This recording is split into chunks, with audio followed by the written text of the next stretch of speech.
ขอความนอบน้อมแด่พระรัตนตรัยอันมีพระพุทธพระธรรมพระสงฆ์เป็นสรณะที่พึ่งกราบแนบไตรไหวสาถวายความเคารพมายังครูบาอาจารย์พระมหาเถระนุเถระตันเจ้าคณะพระสังฆาธิการพระภิกษุสามเณรเจ้าจุโตนจุองค์คูวัดวาอารามพร้อมตึงสำนักที่พักสงฆ์โดยเนอะเจริญปอนมายังบรรดาปอออกไม่ออกศรัทธาท่านสาธุชนนักศีลนักบุญคุณดีทั้งหลายเนาะปอหลวงแม่หลวงปอลุงแม่ป่าตั้งปีป่าหน้าเอาศรัทธาตีนจองห้องวัดเนาะเต่าเขนหนุ่มคำใจยิงทั้งหลายที่อยู่ตั้งหอตั้งเฮินตั้งบ้านตั้งจองปืดเครื่องฮับปืดวิทยุฟังรายการมาตลอดตั้งแต่ตอนเจ้ามาถึงณบัดนี้บ่าย3 โมงปลายสักหน่อยต่อจากนี้ไปก็เป็นเวลา2 ชั่วโมงก็มาฟังรายการสารธรรมยามบ่ายสารธรรมยามบ่ายนี่ก็ตามปกตินี่ก็ตั้งแต่วันจันทร์วันการก็เป็นรายการของตุลุงเนาะวันพุธเนี่ยก็มาฟังการสนทนาธรรมโดยท่านพระครูอภิวัฒนวิกรมแล้วก็เป็นผู้ดำเนินรายการแล้วก็ผู้ร่วมรายการตอบปัญหาก่อนในเมตตาธรรมอาจารย์ท่านพระครูสุเมธธรรมเสวีวัดมอนฤาษีนะอันนี้เป็นวัดเปิ่นเดี๋ยวปิดเพลงก่อนนะลืมไปขอบคุณน้องเบลเนอะลืมปิดเพลงแล้วก็วันพัดเนาะวันพัดว่านี่ก็ในเมตตาธรรมอาจารย์พระมหาสมชาติชาตปัญโยท่านมหาก็มาเข้ารายการนะแต่ว่าเนี่ยเป็นวันพัดวันศุกร์วันนี้ในตามปกตินี่ก็จะเป็นรายการของอาจารย์ท่านพระครูอภิวัฒนวิกรมแต่ก็เป็นบัสดุกธรรมะสดาญาติโยมเพิ่นก็เลยขอนิมนต์ตุลุงบริหารเวลาไปก่อนนี่นะวันนี้ก็มาตกมาเตนเปิดเหมือนกันเนอะศรัทธาดังที่ได้กล่าวไว้เมื่อวานเนี่ยว่านี่เขาปักกันเจ้านี่กันเนาะเจ้านี่เพราะแรงบื้อนี่จะได้เข้ารายการอยู่เนอะยังกะนะก็มาบริหารเวลาเนาะเสียดายเวลาต่างสถานีเปิ่นนี่กะนะการวางไปนี่ก็เสียดายเวลาเปิ่นก็ตั้งสถานีเปิ่นในระยะนี้เวลานี้ก็กันเปิ่นเปิดโอกาสดังปุ๋ยก้ายาก้าเอามาขายสปอนเซอร์เพื่อจะได้จัดหลายสะดาเนาะอันนี้เพิ่นเอาสักบาทถวายเวลาเขาก็เสียดายเวลาสะดามามาจ้ากันนะสู่กันฟังเราสู่กันฟังนะจะเจอตุลุงก็ทำมาว่าพองเอาอันนั้นอันนี้มามาจ้าพองเนี่ยศรัทธาญาติโยมเนาะเปิดเป็นการบริหารเวลานะจัดการบริการเวลาบูรณาการนี่ ก็จาปาศัยฟังกันไปศรัทธาญาติโยมเนาะตุลุงก็จะได้ประกาศและจือสถานีวิทยุเนอะในเครือข่ายที่เปิดหับสัญญาณรายการธรรมะภาคภาษายองช่วงเวลาตั้งแต่ 15 ถึง 17 นาฬิกานะก็ขอบคุณสถานีวิทยุคลื่นพระพุทธศาสนาขอบคุณคลื่นธรรมะของชุมชนวัดห้วยตองซักเนอะตำบลขวงเปาจอมทอง FM 98.75 เมกะเฮิรตซ์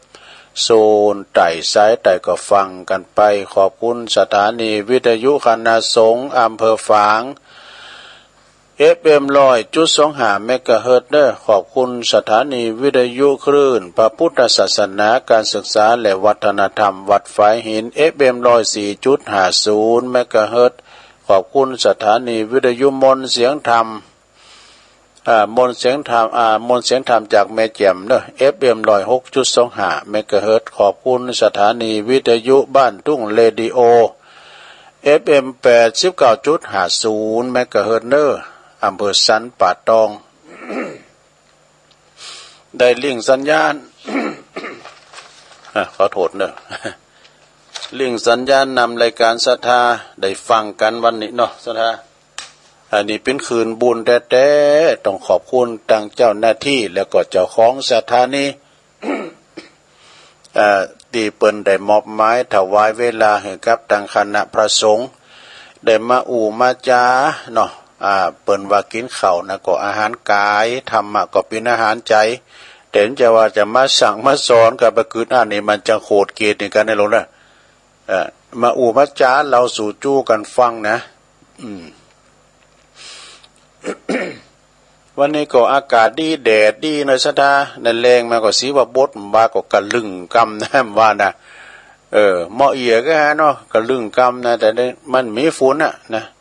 มันมีปิ้นตีปิ้นแตงปิ้นตีปิ้นแห่งเนาะศรัทธาญาติโยมนี่ก็ปิ้นนากาถินงานภาคสันน้ำนี่บางตีบางแห่งนี่ก็จะเจอฝุ่นผ่องเปิดก็ว่าวันที่18นะวัน28วันนี้ก็เนาะ28เนี่ยก็จะมีมาทำแล้วอันดังพายุพายุเข่าไอ้ดอกกันมันเมนสุดในแรกก็คงจะสู่หน้าหนาวแล้วนะ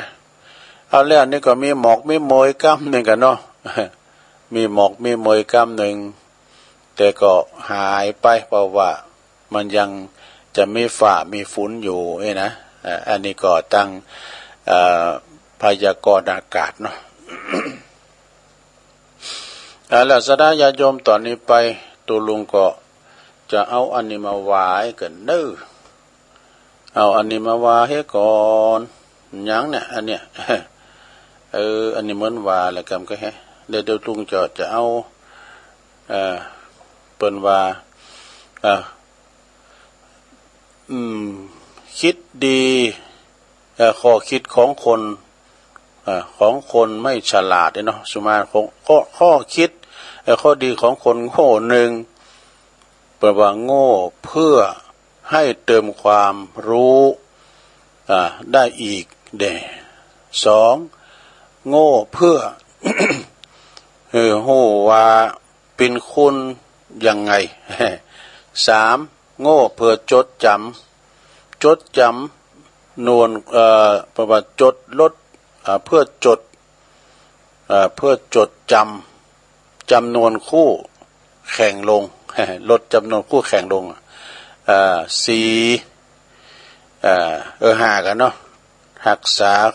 ประวัติโง่เพื่อรักษาความสัมพันธ์เนี่ย5โง่เพื่อปล่อยวางบางเรื่อง6โง่เพื่อให้อยู่รอดอยู่ดีอยู่เป็นเนี่ยอันนี้ก็ป้อมนต์สัตว์ใดที่จริงนี่ก็มันเป็นข้อคิดแถมอย่างหนึ่งเนาะศรัทธาเนาะ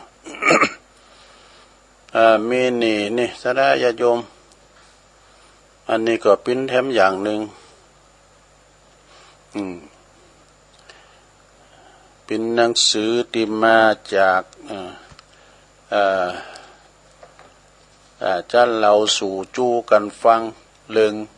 คุณเฮาบางคนเนี่ยตุกอยากไหลเขียนใจบั่นปลายชีวิตมากลายเป็นเศรษฐีนี่เปิ้นว่ากิวปู้กิวด้อยนี่เฮาพอหันน่ะกิวคุณเนี่ยเฮาพอบ่หันโดนเนาะศรัทธาอย่างว่าโฮงเฮนเนี่ยเปิ้นมีทรัพยากรบุคคลละอ่อนบางคนเนี่ยศรัทธาญาโยมที่มันเข้าศึกษาหำเห็นมันบ่แน่นะบางทีนี่ลึกเป้งลึกใหญ่นากะบ้านมันพัฒนาตัวของมันพัฒนาสมองมันเกิดปิ้นอันใหญ่ปิ้นโตไปต่างๆก็มีนะเนาะมีความคิดสั่งสรรค์มีความคิดริเริ่มมีความคิดที่พัฒนานำต้นโต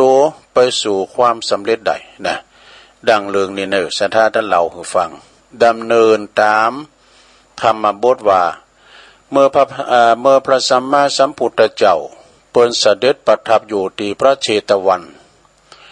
ทรงปาลบโชติกะเถระเจ้าเปิ้นปิ้นตุนเหตุเนาะพระโชติกะเถระนี่เป็นปิ้นตุนเหตุจึงได้สดับมาว่าในอดีตกาลเนี่ยหลายพุทธันดรผ่านมาแล้ว ได้มีกระตุ้มปีกันเฮาว่า อันนี้กระตุ้มพีสองคนปีน้องนะตั้งลักปักฐานอยู่ที่เมืองปาลาณสีสองปีน้องเนี่ยก็ประกอบอาชีพการเกษตรเนี่ยปลูกข้าวปลูกสวนปลูกหยังต่างๆเนี่ยเกษตรกรเนาะมีการปลูกพืชหลายชนิดเนี่ยปลูกหยังก็หลายอย่างหลายชนิดมีการทำสวนอ้อยด้วยเนี่ยสวนอ้อยนี่ก็คือว่าเพิ่นปลูกอ้อยปลูกอ้อยไว้ขายก่อนนี่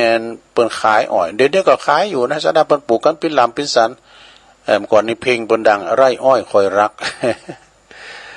เปิดปัดทางชีวิตวะนะได้อ้อยมาก็ขายปัดทางชีวิตสองพี่น้องนี่นะอยู่มาหันวันหนึ่งกระตุ้มพีผู้เป็นน้องเนี่ยไปหายอ้อยดูไปหายอ้อยโอ้ปรากฏว่าไปเต็ดอ้อยมา2 ก. 2 เก้าเต็ดน่ะอ้อยไปไหนนะก็คือกวางอำใจกวางนั่นเหมือนจะเต็ดมาสองหลิมอ้อยบริษัทไอ้ก้าเนี่ย อ้อยมันมีหลายอย่างนะหนูอ้อยดำอ้อยแดงอ้อยบริษัทอ้อยขาวอ้อยมันก็หวานเหมือนกันพวกน่ะอ้อยนี่นะเปิ้นมาบีบมาเอากันเอาเป็นน้ำอ้อยก็มีน้ำตาลน้ำอ้อยน้ำตาลไอ้เนาะน้องเปิ้นเต็ดไม่แต่เต็ดอันอ้อยมา2 หลิมเปิ้นก็บอกว่าหลิมหนึ่งนี่ก็เป็นของตนเอง แฮมหลิมนี่ก็มาเผอปีอ้ายใต้โหเปิ้นอยู่กับ2 ปีน้องเนาะลำตุนลำหนึ่งก็เมื่อตรวจให้อ้อยแล้วก็เดินทางกลับจะไปบ้านไปจอง ปรากฏว่าเดินมาถึงกลางน้ำตากลางตั้งเนาะก็ไปพบใส่พระปัจเจกพุทธเจ้ายืนอยู่ระหว่างตั้งวะนะกระตุ้มพีผู้เป็นน้องนะก็มาเริ่มใส่เต้นเนาะทางที่ว่าจะอ่อยไปกินแต่ก็จึงปูผ่าลุงแล้วก็โอ้ขอปู่จ้านิมนต์เนาะบอกปู่จ้ามันใจปู่จ้าตูเจ้าขอนิมนต์ท่านมานั่งที่อาสนะที่รองรับนางนี่นะปูผ่าไว้แล้วไอ้เนาะเป่าพระปัจเจกพุทธเจ้าก็นั่งแล้วน้อมอ้อยเนอะน้อมอ้อยเข้าไปใส่บาตรว่าอธิษฐานขอเห็นน้ำอ้อยเนี่ยไหลออกจากลำนะมันก็เป็นบีบเอาน้ำไหลออกจากลำลงสู่บาตรเนอะนะพระปัจเจกพุทธเจ้าฉันแล้วก็ยังบรรลุไปเด้อนะทำอิ่มกะเนาะยังลุกจากอาสนะเด้อกระตุ้มปีผุนนั้นก็เลยนำเอาลำอ้อยลำที่2นะอันที่จะเอาไปเป็นของปีใจนะเอามาใส่แดมเนี่ยเอาลำอ้อยที่ของปีใจนั่นเอามาไปถวายแถมอธิษฐานเหมือนกันขอเหินลำน้ำอ้อยนี่นะน้ำอ้อยไหลลงสู่ในบาตรเหมือนเดียวกันนะปินติอัศจรรย์ใจหญิงอ้อยลำที่2มีน้ำเกือบจะเต็มบาตรมีน้ำอ้อยนะเกือบจะเต็มบาตรมันไหลลงใส่ในบาตรนะเอาพระปัจเจกพุทธเจ้าก็เมื่อได้ถวายอ้อยเรียบร้อยแล้วเนาะกระตุ้มปีผู้น้องนะก็จึงอธิษฐานขอบุญขอปอนขอบุญต่อพระปัจเจกพุทธเจ้าว่าโดยอำนาจการทำทานในครั้งนี้นะขอให้ข้าพเจ้าได้เสวยทิพยสมบัติอันเป็นทิพย์ในเทวโลกหรือว่ามนุษยโลกในที่สุดก็ขอให้ข้าพเจ้าได้บรรลุเป็นพระอรหันต์เนี่ยในชาตินี้แล้วก็ชาติหนึ่งชาติใดพระปัจเจกพุทธเจ้าจึงปอนเป็นภาษาบาลีว่าอิจิตังปฏิตังตุยหัง เป็นว่าอะไรเขียนไว้ดูนะแปลว่าเป็นแปลว่าตามขอความปรารถนาของท่านจงสำเร็จเถิดนี่นะจากนั้นพระปัจเจกพุทธเจ้าก็นำเอาบาตรติดติ้มไปด้วยน้ำอ้อยนั้นเหาะขึ้นไป เขาคันธมาศโอ้โหเหาะทำแล้วเหาะขึ้นไปสู่เขาคันธมาศนำเอาน้ำอ้อยนั้นออกมาจากบาทแล้วก็ถวายพระปัจเจกจำนวนทั้ง500 ตุนดูได้ชั้นเหมือนกันครบทุกองค์ทุกตนว่ะจากน้ำอ้อยสองลำนะได้เล่งพระปัจเจกเจ้าจน50 ตนครบทุกองค์ว่ะฝ่ายกระตุ้มปีกผู้ปีก็เดินทางกระตุ้มปีกผู้น้องกันเนาะก็เดินทางปีกบ้านปีกจองโดยมือเปล่าแหละตอนนี้นะโดยมือเปล่าปีใจจึงถามว่าเธอมาจากไหนไปไหนมาก็ถามกันก็มาจากไร่อ้อยเนี่ยก็พี่ใหญ่เอ้ยไปทำไมไร่อ้อยไปให้อ้อยยิ่มติดไม้ติดมือมาซะหน่อยเก็บหักหน่อมาพองกะหรือเอาอ้อยมากะเอาอ้อยมาสัก2-3 ลำกะอีกะกระตุ้มปีผู้น้องก็จึงเล่าให้ฟังเรื่องราวได้อ้อยมา2 ลำแล้วพี่ใหญ่เอ้ยแต่อันข้าน้องนี่ก็มาก็จะมาถวายจะมาหืออันพี่ใหญ่อันตอนหนึ่งน้องก็จะเอาตอนนี้กะ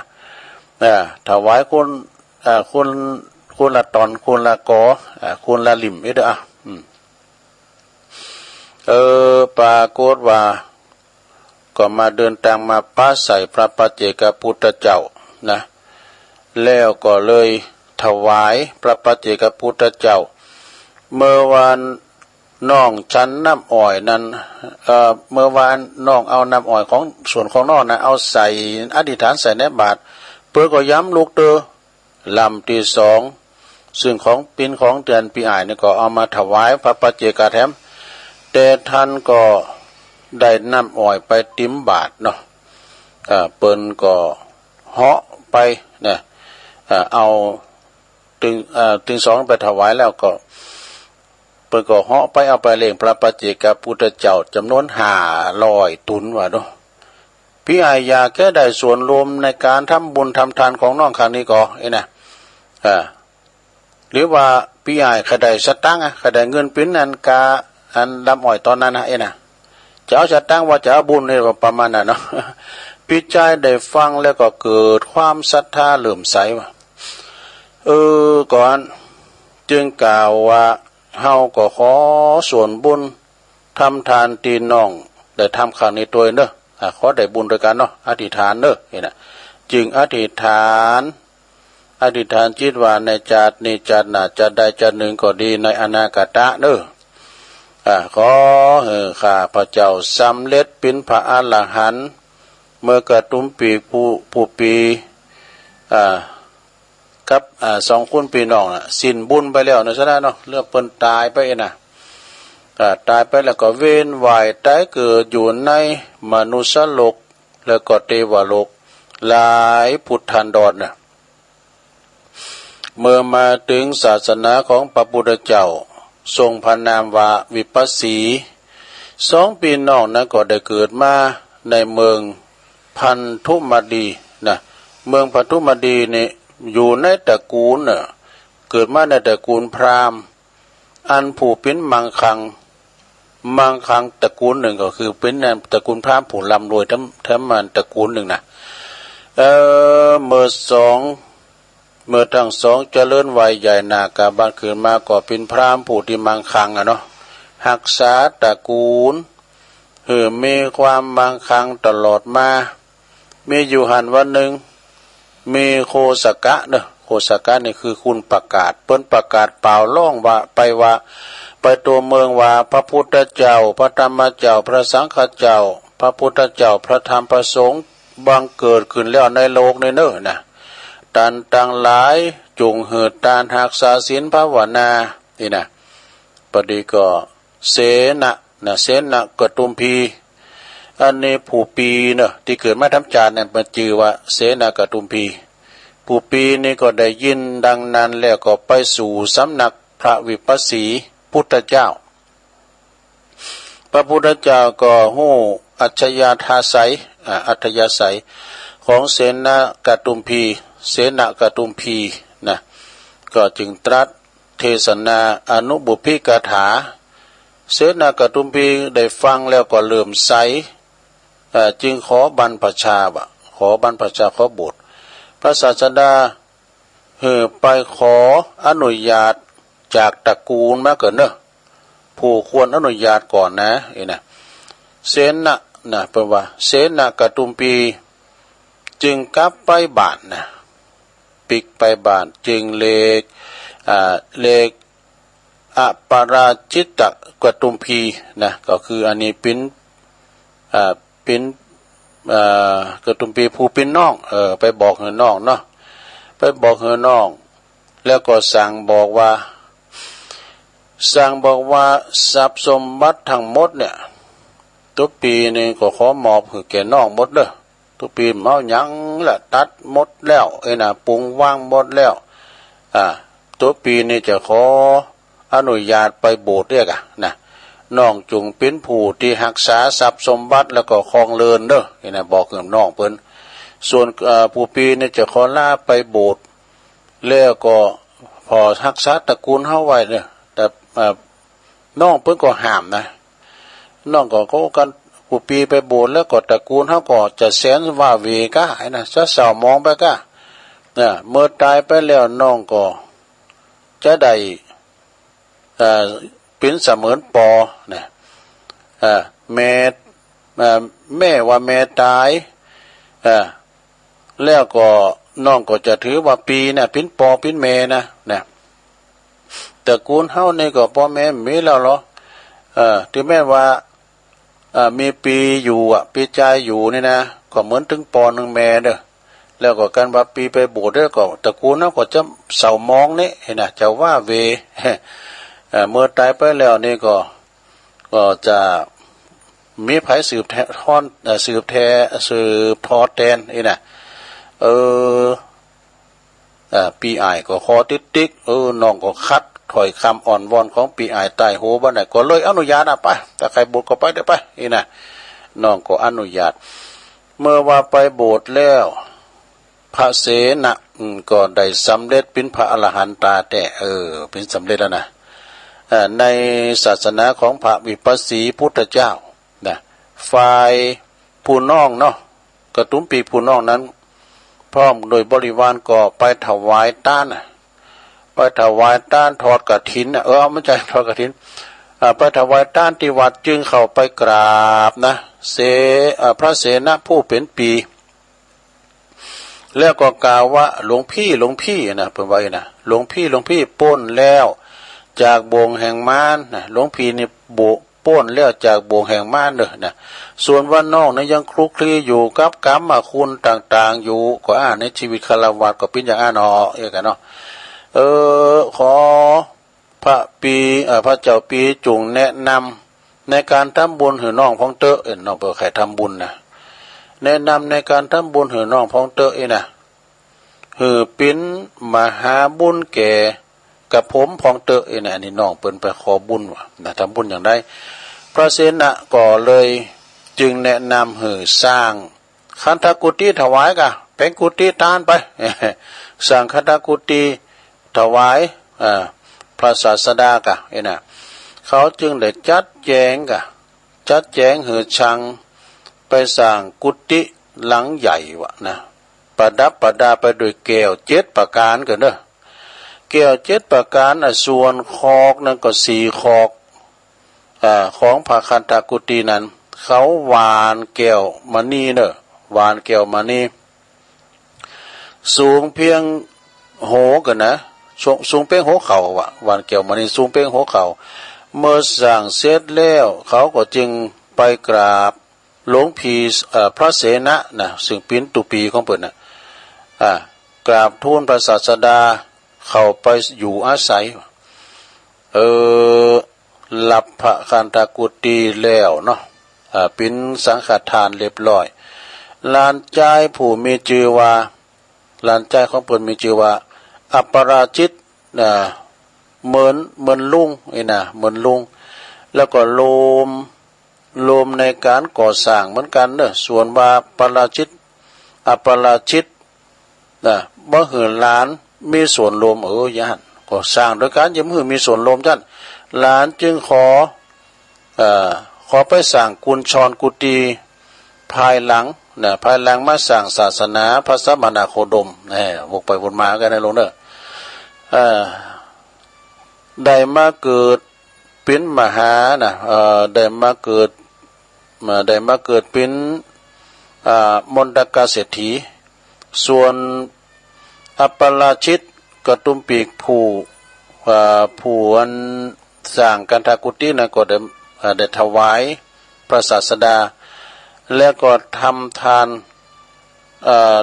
นทองแก้วมณีให้แก่ผู้ที่ไปฟังธรรมเอาอันนี้ไหมครับว่าเปิ้นไปฟังก็ได้แก้วมณีหมดอ่ะแก้วมณีนั้นมีกาหมากมายแล้วก็มันก็ใหญ่ตัวมกเมล็ดแตงโมนี่วะนะมกแตงโมอัปปราชิตนั้นเปิ้นก็เอาไว้ประดับไว้ตีพระบาทมีอยู่หันวันหนึ่งสระญาติโยมทั้งหลายก็มีพราหมณ์มิจฉาทิฏฐิก็คือความหันผิดพราหมณ์ปู่หันผิดคนหนึ่งไปทำวัดทำทากราบทำทากราบหนึ่งกราบสองกราบสามประมาณนั้นพระศาสดาแล้วก็ไปเม็ดเอาเกี่ยวมณีไปลักเอามณีลำคาไปอาชิตตกตุมพีหันดังนั้นจึงขอปอนจากพระศาสดาว่าข้าพระองค์ในทำทานจาดใดพบใดอย่าได้มีคุณอันปิ้นผู้ไล่สักสิ่งของผู้ไล่มาลักสิ่งของยังเพราะแต่ไปมันมีของข้าพระองค์ได้บ่ได้พระศาสดาทรงอนุโมทนาอนุชิตกตุมปีกแล้วก็ได้ทำทานอยู่เก่าเดินกตุมปีกผู้น้องได้ทำทานอยู่เก่าเดินในวิหารถวายสบงจีวรแก่พระภิกษุสงฆ์6 ล้านบุตร6,80,000ในวันสุดท้ายได้ถวายจีวรแล้วก็ถวายจีวรแก่พระภิกษุทั้งปวงกตุมปีกนั้นก็ได้กระทำบุญอย่างนี้อยู่ถึงอายุไขตลอดอายุไขของตนเมื่อสิ้นชีวิตอายุไขไปแล้วก็ได้ไปบังเกิดในเทวโลกบางครั้งก็ได้ไปเกิดเป็นมนุษย์ทั่วละวัยประวัติทั่วละวัยอยู่อย่างนั้นเมื่อว่ามาถึงพุทธกาลอันใดมาเกิดในตระกูลเศรษฐีแห่งกรุงราชคฤห์มารดาได้ตั้งครรภ์หรือว่ามารได้เก่าเดินได้เก่าเดินแล้วก็ได้เกิดในวันที่เขาจะเกิดมานั้นอาวุธยุทโธปกรณ์ทั้งปวงในเมืองนั้นก็เกิดปิ้นเปลวเพลิงขึ้นมาเป็นผ้าปิ้นมีดปิ้นอาวุธยุทโธปกรณ์ต่างๆสีนาฏต่างๆนี่มันมีประกายปิ้นเพลิงประกายวาววับขึ้นมาพระนครมีแสงสว่างเป็นอันเดียวกันหมดฝ่ายเศรษฐีได้ไปเฝ้าพระราชากราบทูลทราบเลิงพระราชาประทานเงินคาเข่าป่อนน้ำนุ่มแล้วก็ตรัสบอกเขาว่าเป็นผู้ที่มีบุญมาเกิดจงเลี้ยงเขาไว้ดีๆไปเลี้ยงไว้ดีๆเป็นอย่างดีเถิดว่าเป็นคุณที่มีบุญมาเกิดพระราชาก็จึงตั้งชื่อบุตรเศรษฐีนั้นว่าโชติกะลูกเศรษฐีนั้นที่เกิดมาโชติกะ โชติกะนี่ก็ แปลเป็นว่าเพราะบ้านเมืองทั้งสิ้นสว่างช่วงไปทั้งเป็นอันเดียวกันเป็นเรียกว่าช่วงชัชวาล เลยใช้ชื่อว่าโชติกะเจริญวัยใหญ่นากับบ้านขึ้นมาบิดามารดาได้สร้างเฮือนให้แก่บุตรพอทำการทำปรับพื้นที่เต่าอัน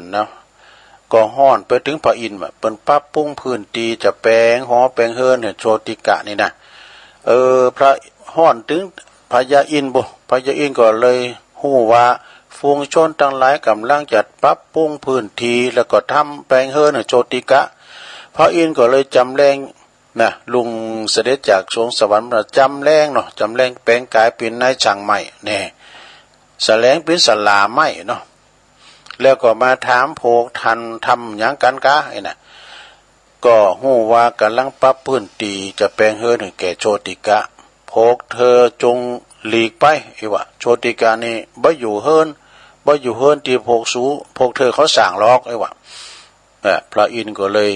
จึงเนรมิตปราสาท7 แจ้นซะนะโอ้เนรมิตนี่มันง่าย เนรมิตนี่แป๊บเดียวก็ถึงหาไหนน่ะเนาะอันประดับไปด้วยแก้วเนอะ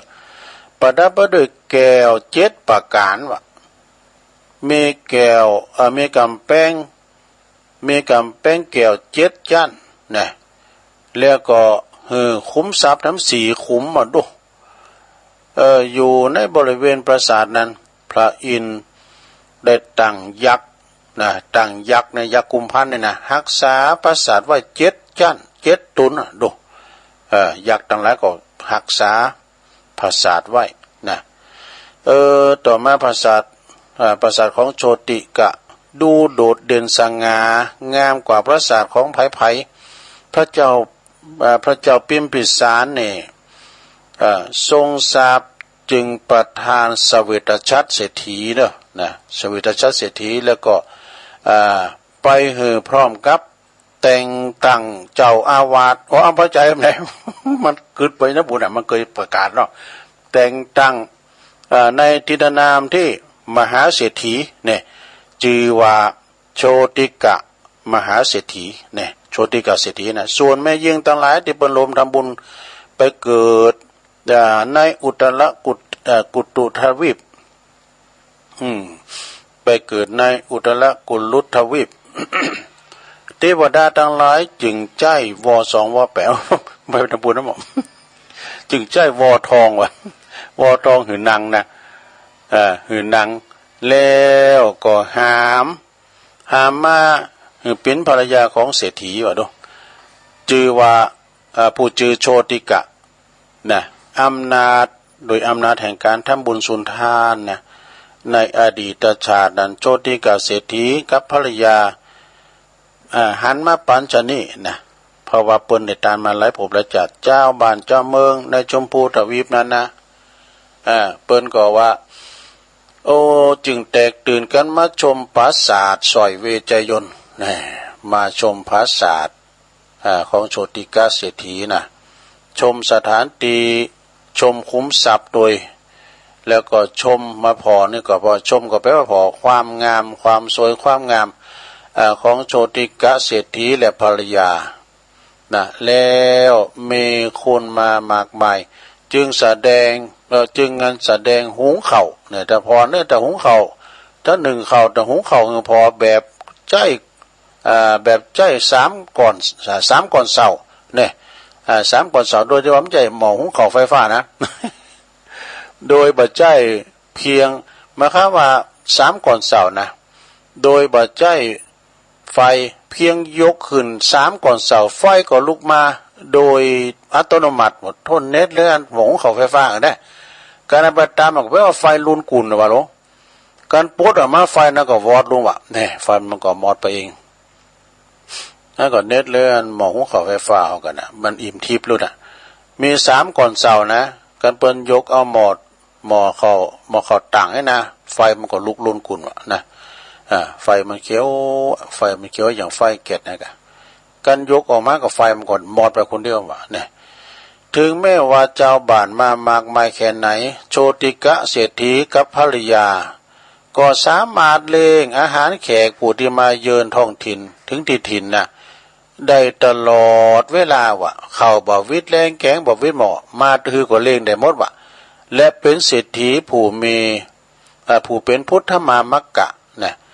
แต่ละเจ้าก็ทำบุญสุนทานใส่บาตรญาติปกรักษาศีลเจริญเมตตาภาวนาจบ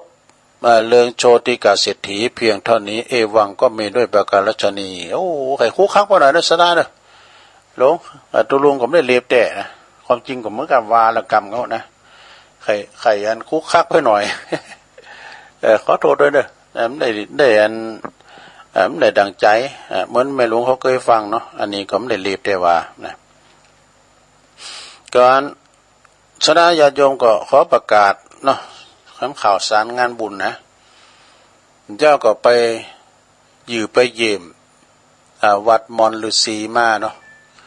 เอาคุณจวยก็หันลายเนื้อตึงคารวัดญาติโยมพี่น้องบ้านเปิ้นหันโตยแล้วก็พี่นั้นเหลิมเขาเนี่ยสาธุเจ้าก็มีตุลุง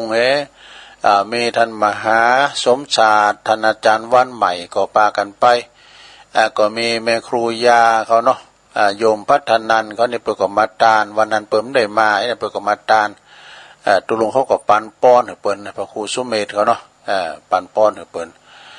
เปิ้นก้าเข้มกันแน่นนาเนี่ยฉะนั้นก็ขอประกาศเด้อสดาญาติโยมที่จะมาร่วมทำบุญกันนะขอย้ำว่ามาก่อน8 โมงให้หน่อยเด้อสดาเด้อมีคนโทรมาถามตุลุงว่าไป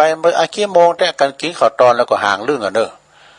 เปิ้นจะทำพิธี9 โมงเนาะมา8 โมงนี่เปิดว่าเขาจะหยอดเหรียญนำเนาะลูกไก่มากก็มาเจ้าให้หน่อยนึงนะสดานะโตเต้นนี่มันมีเป็น100หลังมันก็เห็นสดาเปิ้นยาวโตวัดเปิ้นก็กว้างไปอยู่เต้นก็อยู่หุมก็ไม่เด้อสดาศาลาหลวงเนี่ยบรรจุคุณเนี่ยเป็น10,000บ่กล้าเนาะอันนั้นก็เลยประกาศเชิญชวนบัดเดี๋ยวนี้เปิ้นกาเกมกันวันนี้วินวันดาวันพุธในวันที่29ก็หมายมีศรัทธาปอสีเทาแม่สายพินหรือว่าแม่ยุพินนี่นะวังใหม่อันนี้ก็ลูกหลานพี่น้องบ้านเฮาน่ะเปิ้นก็จะเป็นเจ้าภาพตั้งปณิธานว่าจะสร้างเมนเปิ้นตั้งไว้เป็นล้านป่าให้บุญศาสนากาบ้านเปิ้นนะแล้วก็ศรัทธาบ้านเปิ้นมีปอสีเทาเป็นเก้าเป็นประธานแม่สายเขาเนี่ยนะเปิ้นก็จัดด้านกฐินวันภูกรนะ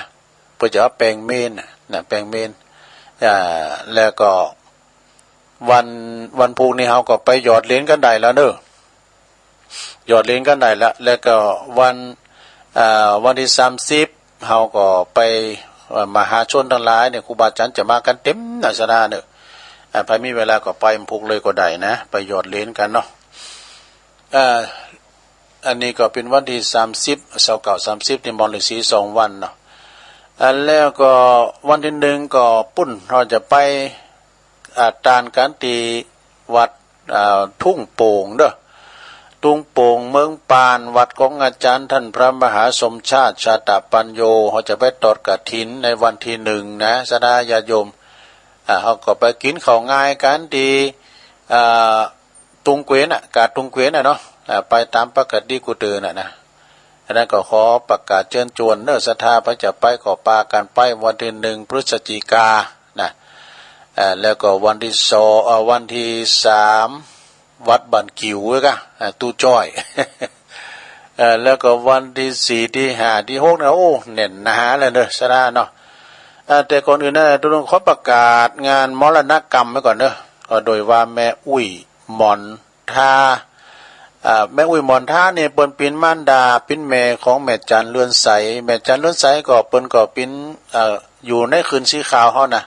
กินต้านไปกุฏิกุตางเปิ้นก็แม่หมอนท่าเปิ้นได้เสียงบุญไปโดยวัย18 ปีบ่ดู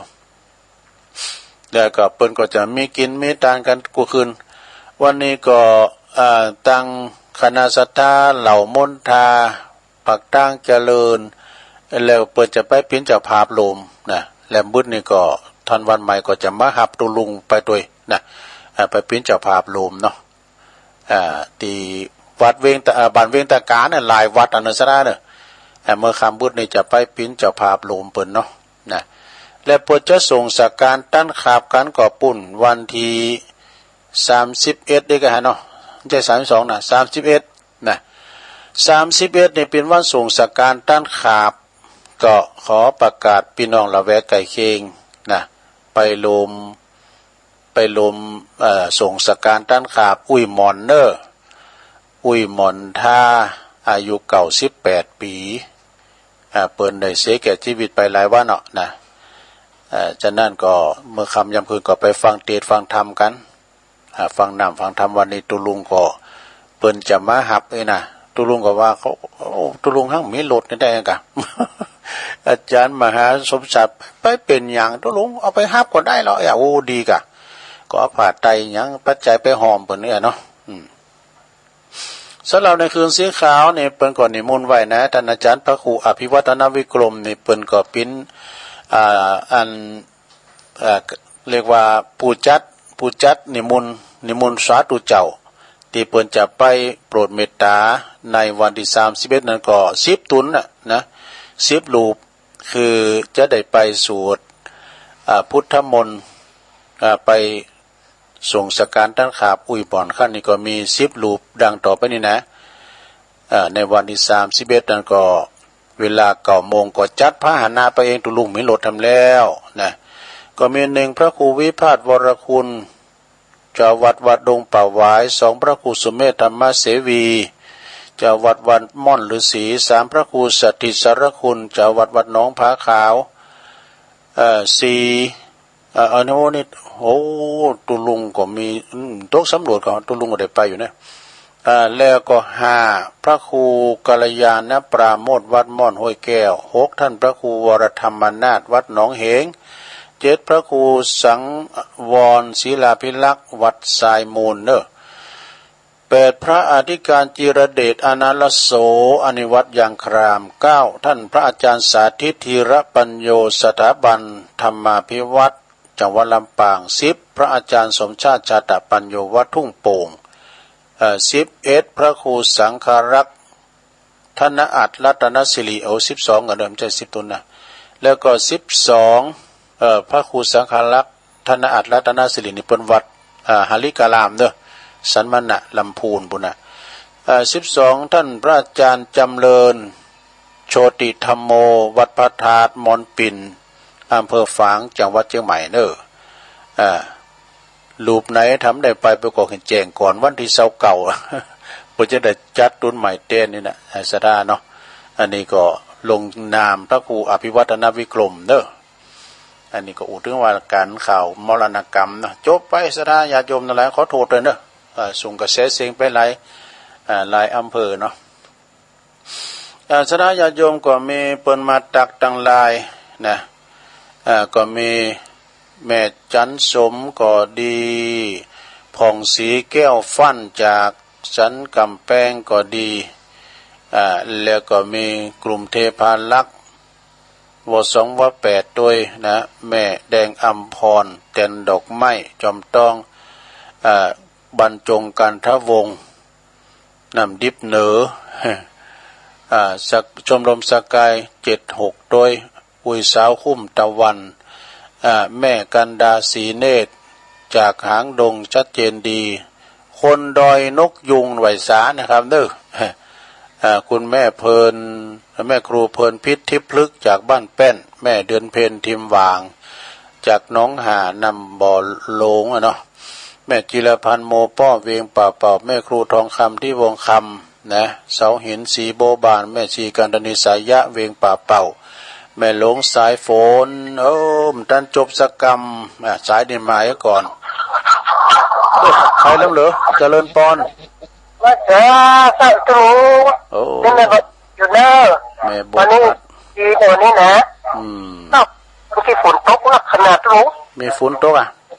จ้าตกนักขนาดถึงตกลมไปถึงขอแสดงความเสียใจและแม่จะแม่อุชาเป็นเนอะขอลงเป็นสู่สวรรค์ชั้นฟ้าบนนั้นเลยแต่ก็เป็นอายุเป็นก็เป็นเรียกว่าเสียงอายุใครถ้าใกล้จะไปเอี่ยมเป็นเรื่องไก่ก็จะรู้แต่เป็นยังยินดีนะแม่เนอ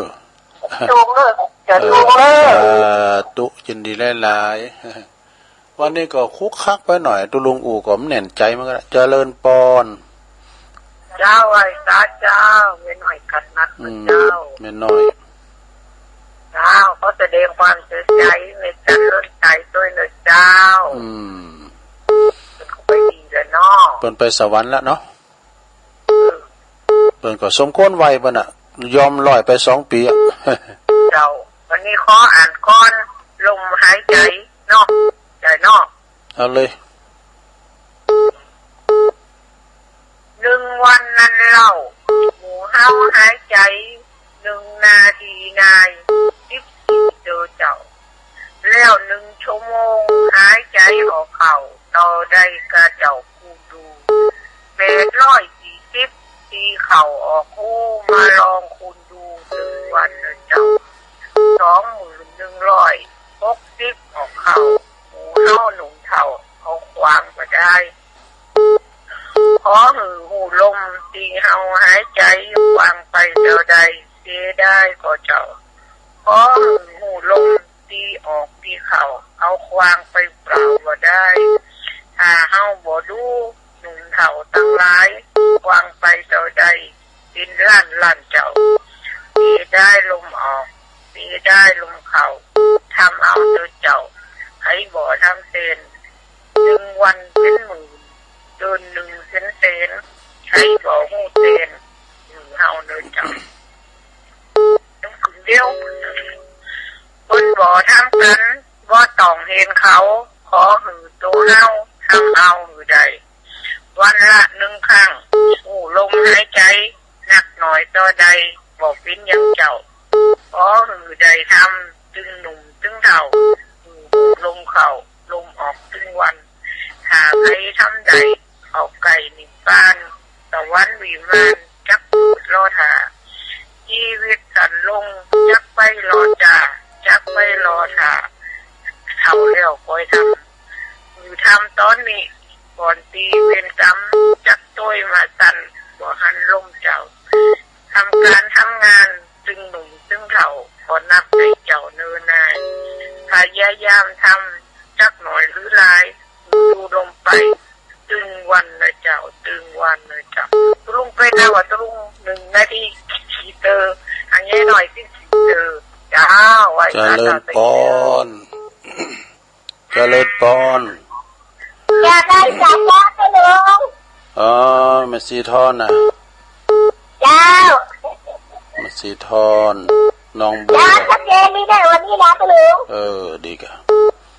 ชัยปัญ จ้า ญา ปวดท้องหัวแต่เชื่อราชการอ่ะมีฝุ่นน้ำแล้วจ้ะเจ้าคุณมืดเกิดไปลุงแดดเสล่เนิ่นเจ้ามืดกำเดี๋ยวนี้แดดไปละเมื่อคืนมีอะไรสารอยู่เหรอเมื่อค่ำนี้แม่แหละเดินบึดจะไปปิ้นจับภาพลมซบแม่อุยหมอนท่านะที่เวงตากาเมื่อคืนเนี่ยจะไปเป็นผ่าพันเตี้ยนของมอนนั้นมอนท่าอันจะท่านมหามาไปสวรรค์แล้วสมควรว่าต้องสบายต้องไปสวรรค์แล้วคนอายุอายุ98ตุลุงเขาได้89ก็พอดีเจริญพรจากภาษาครับหลวงลุงพระเน้นหลักเอาเลยนิมนต์ครับไปฟังเปิดการอ้อยเนาะเปิดการอ้อยอันนี้ส่งคนก็ได้นักได้หลายเอาปลามาเอาปนได้น้ำอ้อยเข้าไป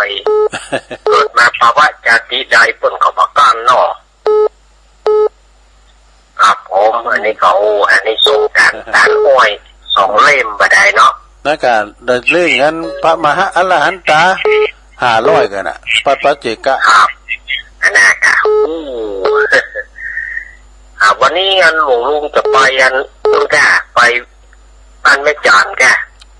ครับแม่น่ะเจ้านี่ก็ไปอันพอก้อยดูแลงานอันท่านพระครูสุเมธบดีท่านมหาเขาเพิ่นมาบดีมากำลุนเฮาเนาะครับอู่กันไปอู่มาโจรกันไปก็เพิ่นจะมาหับกันถ้าลุงจะไปจะเป็นหยังไงนี่ก็ลุงก็อยู่หาได้ผมจะให้เขาไปหับโอ้ดีกายเนาะครับผมถ้าจะไปวันพุธแมลงไปพิญญังพวกก็เป็นห่างแล้วเหรอครับเอาวันจะไปวันพุธแมลงก่อนเอาวันนี้โชเฟอร์บ่นมาว่างเตือนพุกมาครับผมขอบคุณอาจารย์เนี่ยครับเนอะครับกับไปสาครับสาเขาจะคือกำลังใจแม่นอแม่จันก็ได้เนอะเจริญพรราชการจ้าพี่ลุงยายพร ก็เนี่ยเปิดโต๊ะฝ้าห้องเลยเนี่ยเปิดมันห้องไปมันต้องมาสำยินดีเนาะมันฝ้าห้องมันปิดได้กะมันห้องปิดเนอะมันอันตรายนะปิดมือถือได้ละปิดปิดละปิดแล้วยังโทรมาอยู่ได้เลยเดี๋ยวจะปิดมือถือได้ละอ้าวจุดดีเป็นสุขเจริญปอนยายพรล่องบัวแดงสันกำแพงเชียงใหม่เจริญปอนไว้สาครับน้องเบลเนาะครับแสดงความเสียใจด้วยครับผมไม่ได้ไปก็ฝากปัจจัยแม่กันดาไปนะครับอ๋อแต่กันเนาะคุณแม่กันดาเป็นตะมาอยู่ก็ครับผมต้องฝากประตูปัจจัยไปครับแล้วก็อันยังคิดถึงแม่จันอยู่ครับเพราะว่าไปงานไหนก็เจอเปิ้นมาตักกูเตื้อครับผมคือกำลังใจอันไม่จันแล้วก็ต่อสู้ต่อไปครับผมเอามีลมหายใจก็ต่อสู้ต่อไปนะครับนอกเกิดแก่เจ็บตายธรรมดาแสดงกรรมของชีวิตครับผมอย่างได้ก็คือกำลังใจตัวลุงจะไปไหนก็เดินทางปลอดภัยสุขภาพแข็งแรงครับเอาขอบคุณน้องเบลเนอร์ไว้ครับตูเอาเข้ามาใหม่0899556506ตะกี้แม่หลวงสายฝนจันกุลนะแล้วก็โยมพี่ยุพินหอมมาลาอันนี้เป็นอยู่แม่โยกเนอะแม่โยกในเมืองเชียงใหม่หน้าศาลากลางเจริญปอนเจ้าไว้สอดเจ้าท่านนานโยมทองอยู่เนื้อชัดเจนดีอยู่เนื้อแม่จันสีเนาะสุขาเจ้าเมืองต่างนี่มีฝนตกโอ้โหดีกะเจ๋งหัวลินเย็นดีเนาะท่านเนาะมันก็ฮ้อนก็มันฝนตกนี่มันฮ้อนแหละเดี๋ยวนี้ตอนนี้ก็ยังสิว่าฮ้อนอยู่นะถ้าฝนย่างนี่ก็จะเริ่มหนาวอ่ะนะเขาแล้วเนี่ยมื้อตกจะเดียนั่นแหละพยากรณ์อากาศเริ่มหนาวมันถูกแล้วเนี่ยเนี่ยก็หนาวพอดีนี่ก่อนนะถ้าหนาวจัดก็ไม่ถูกก็มันจะมาเหมือนบักก่อนนะมันก่อนนี่หนาวแต่กะยินดีแม่เด้อคนเท่านี้หนาวอยู่เด้อท่านเด้อแล้วกันแล้วว่าไปรับจ้างว่าคนเราหึงแดดทำเมืองฝางเอาว่าอันนี้บอกเขามาจากเมืองฝางรับจ้างคนเราตากแดดเจ้าไว้จัดเจ้าก่อนนี้นกตกก้อนตายก็มีน่ะมันหนาวก่อนน่ะลุงเอ้ยก่อนนี้หนาวแต่กะเดี๋ยวนี้เนี่ย2 วัน 3 วันที่มันหนาวนะต่อจากนั้นก็อุ่นมากเดี๋ยวก่อนหนาวมากมันจะวันหนาวต่อก่อนนี้หนาว4 เดือนฝน4 เดือนร้อน4 เดือนโอ้3 4 12จับพอดีเดี๋ยวนี้มันก็ฝนตกน้ำนองแผ่วเดือน4พุ่นน่ะเนาะเอาละเนาะตอนนี้ก็พักเบรกกันนะเดี๋ยวก็มาว่าต่อกันเด้อศรัทธาเนาะเจริญพรกันเด้อสาธุเดี๋ยวมาต่อกันเนาะ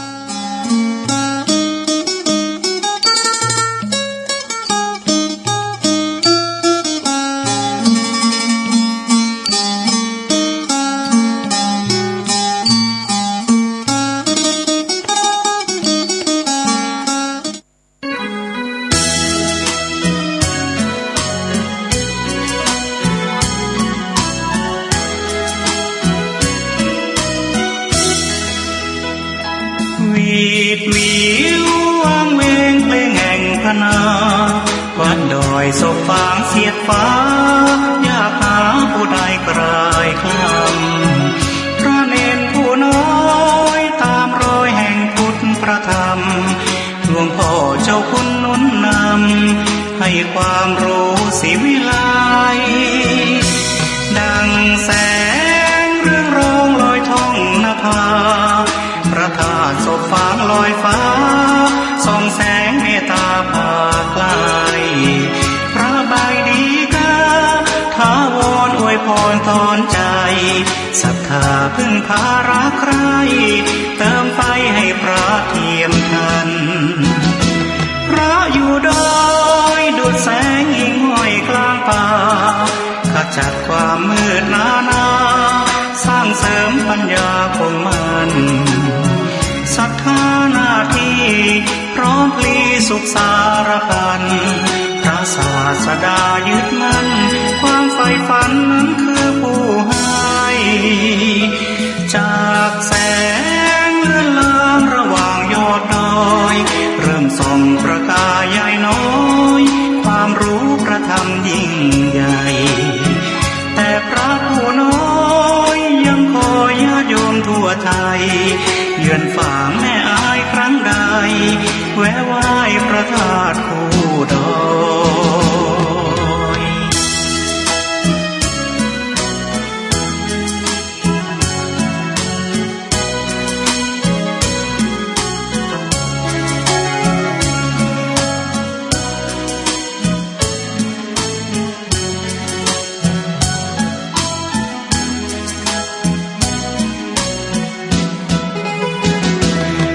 อยู่ดอยดุจแสงหิ่งห้อยกลางป่าขจัดความมืดหนาสร้างเสริมปัญญาคงมันศรัทธาหน้าที่พร้อมพลีสุขสารพันพระศาสดายึดมั่นความใฝ่ฝันนั้นคือผู้ให้จากแสงเลื่อนลามระหว่างยอดดอยเริ่มส่องประกายใหญ่น้อยความรู้พระธรรมยิ่งใหญ่แต่พระผู้น้อยยังคอยญาติโยมทั่วไทยเยือนฝ่าแม่อายครั้งใดแวะไหว้พระธาตุคู่ดอย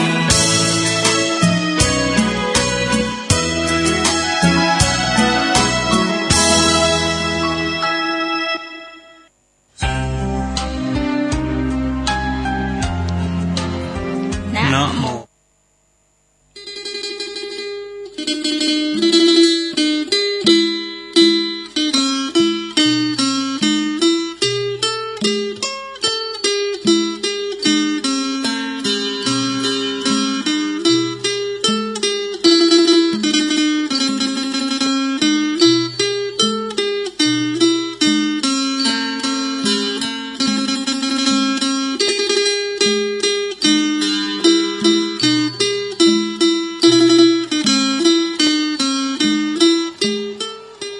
เอาละเนาะศรัทธาญาติโยมทั้งหลาย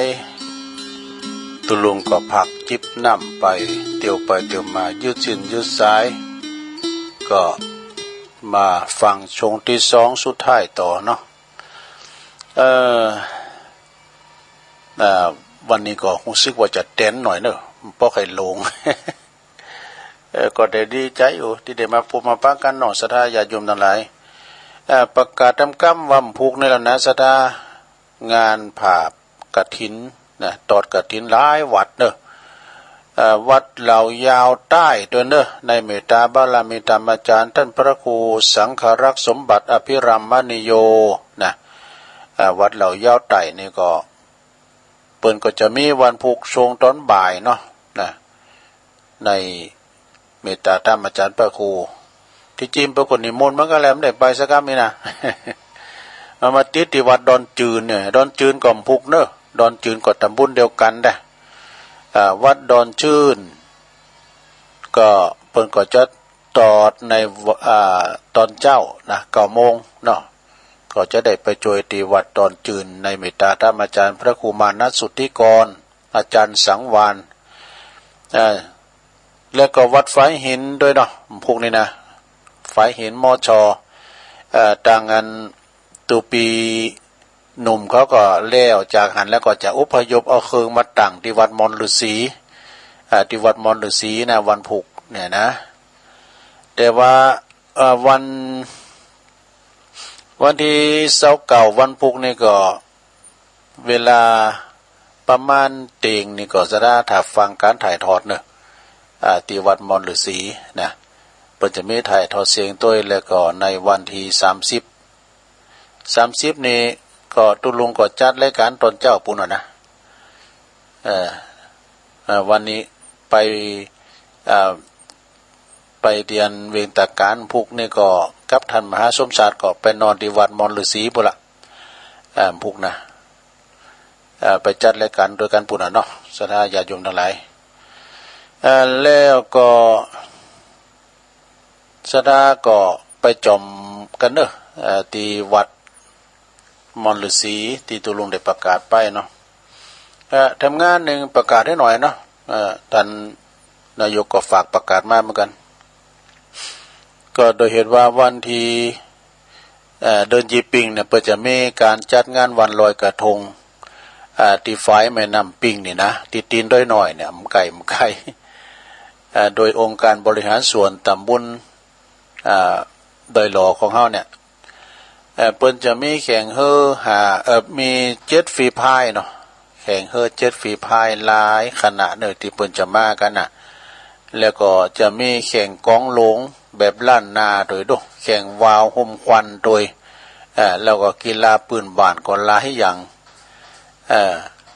ก็มาแอวกันเนอะสถานแอวกันฟรีๆก็สถานดีกว่ากว้างน้ำก็หนักเนอะที่หน้าไฟด้วยหน่อยนี่นะ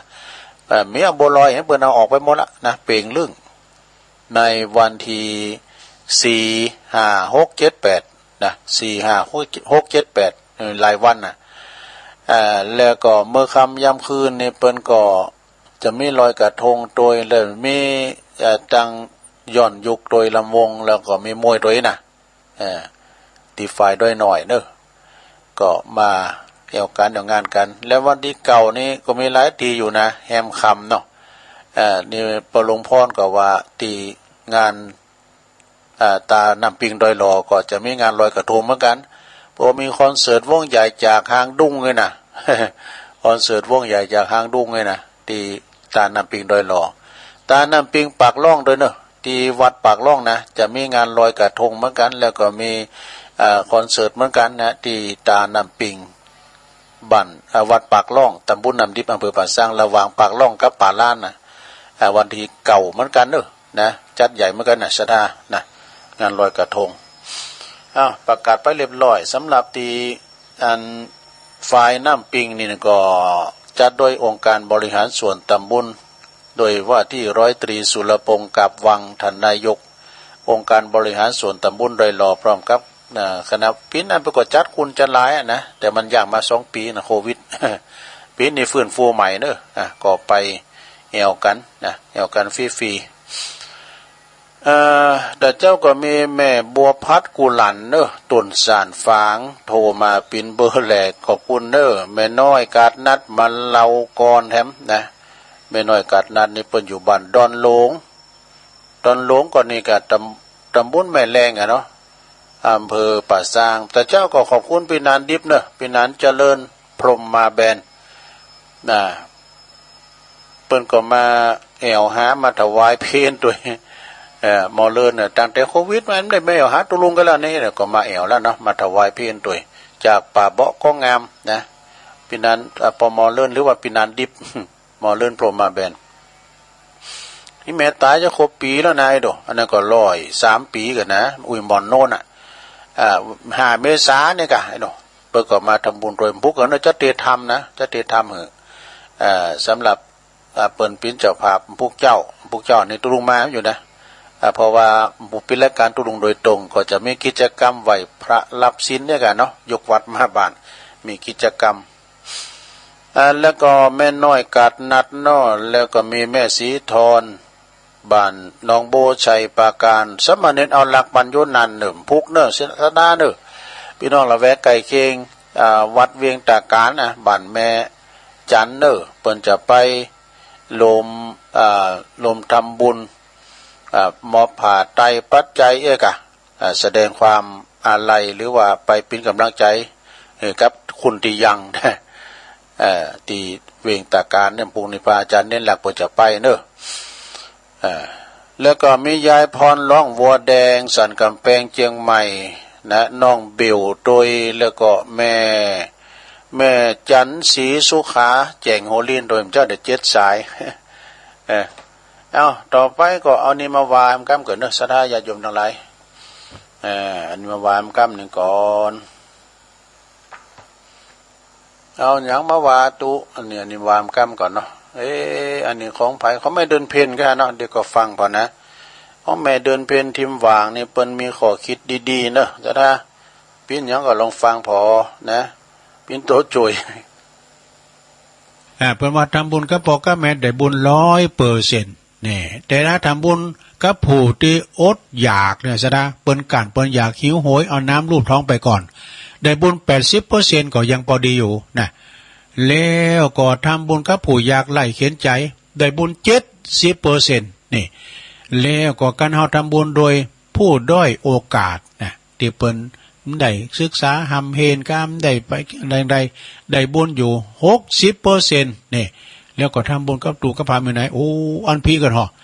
ถ้าทำบุญกับพระได้บุญอยู่ 50% ได้กึ่งเดียวหั่นก็เยอะอันเนาะทำบุญกับพระกับตู่กับทำบุญกับพระได้บุญ50นี่ถ้าจัดอาหารล้วนชั้นเลิศถวายพระต้องสาระถ้าเดินเป็นกรก็เดี๋ยวกันเนอะตุลงละวาไทยบ่เนอะอะไรทำไมจัดอาหารล้วนชั้นเลิศถวายพระต้องสละทั้งเวลาและทรัพย์สินเนี่ยเป็นก้อนได้เฮ้ยหวังผลบุญหนุนนำค้ำชีวินพระได้กินของดีกันทุกวันไปในพระที่นี่ก็คือพระในบ้านนะพระแท้ๆพ่อแม่เราอยู่ที่บ้านนี่ไปไม่ปอมีแม่พองพิ้นผ่าในบ้านเนอะข้าวสักยานเคยตักให้ท่านไหมนะอันนี้สดาญาโยมถ้าลูกตักเข่าหึงปอหึงแม่นะกินเข่าเดี๋ยวจะนักแหละนะตอนสมัยมันก่อนไม่ใช่สมัยแหละตอนนี้แม่ตายแล้วนะการเอาไปก็มาเนี่ยมากินเข่าด้วยเฮาเนี่ยเอาก็เสียสละนะนางกินเข่าตัวอีแม่ตากเอาจีนเนี่ยเปิ้นตาก็ยังเปิ้นตักเข่าเสียจานเอากินมัมกินเนี่ยกินได้จะหลายนะพาวานตูลูกเปิ้นไปป่อนใช่ว่าป่อนแล้วเอาเนี่ยตักเข่าตักแกงเหยนะพระแท้ๆพ่อแม่เราอยู่ที่บ้านข้าวสักจานตักเคยตักให้ท่านไหมเนี่ยเคยตักหลงเคยตักท่านกินอยู่หลับนอนกันอย่างไรแค่โทรไปวันละครั้งยังไม่มีนะโทรไปฮะเปิ้นโทรไปฮะปอฮะแม่พองกะอู่ก็ปอกก็ไม่ได้2-3 ครั้งก็วางหัวถ้าอู่ก็บุญจูเนี่ยมันละมุนบุญจูไปหมู่รีบเถอะครับเนี่ยทำบุญกับพ่อแม่ดีแน่แท้ก่อนท่านตายกลายเป็นผีเนี่ยผลบุญการกตัญญูกตเวทีนั้นมากมีเหลือล้นพ้นประมาณต่อให้ตักบาตรพระเป็นล้านครั้งในฟังเนอะสร้างบทหลังใหญ่โตมหาศาลผลบุญไม่เทียบเท่าข้าว1 จานที่เราท่านป้อนพ่อแม่แค่ครั้งเดียวจบสถาเนี่ยสถาญาโยมเนาะตักเข้าไปเตอตักเหือปอเหือตักบาท100 วัดปันวัดนะหลงตักบาท100 วัดปันวัดตักเข้าไปไปหาไปไหวพระคุณเจ้าเนาะโอ้ครูบาน้อยอยู่ปุ้นนะไปไหวไปสาบุกบุญส่วนซ่อนเสียงการลดการล่างไปนะอันนั้นก็พระนอกบ้านอยู่นะสถาแต่พระที่แท้จริงก็คือปอเมนะคุณปอเม21คุณแม่เม12นะลงเนอะนะจะไปปากให้หือปอหือแม่นะไปสอนปอสอนแม่เปิ้นอาบน้ำฮอดมาก่อนสอนกาตุ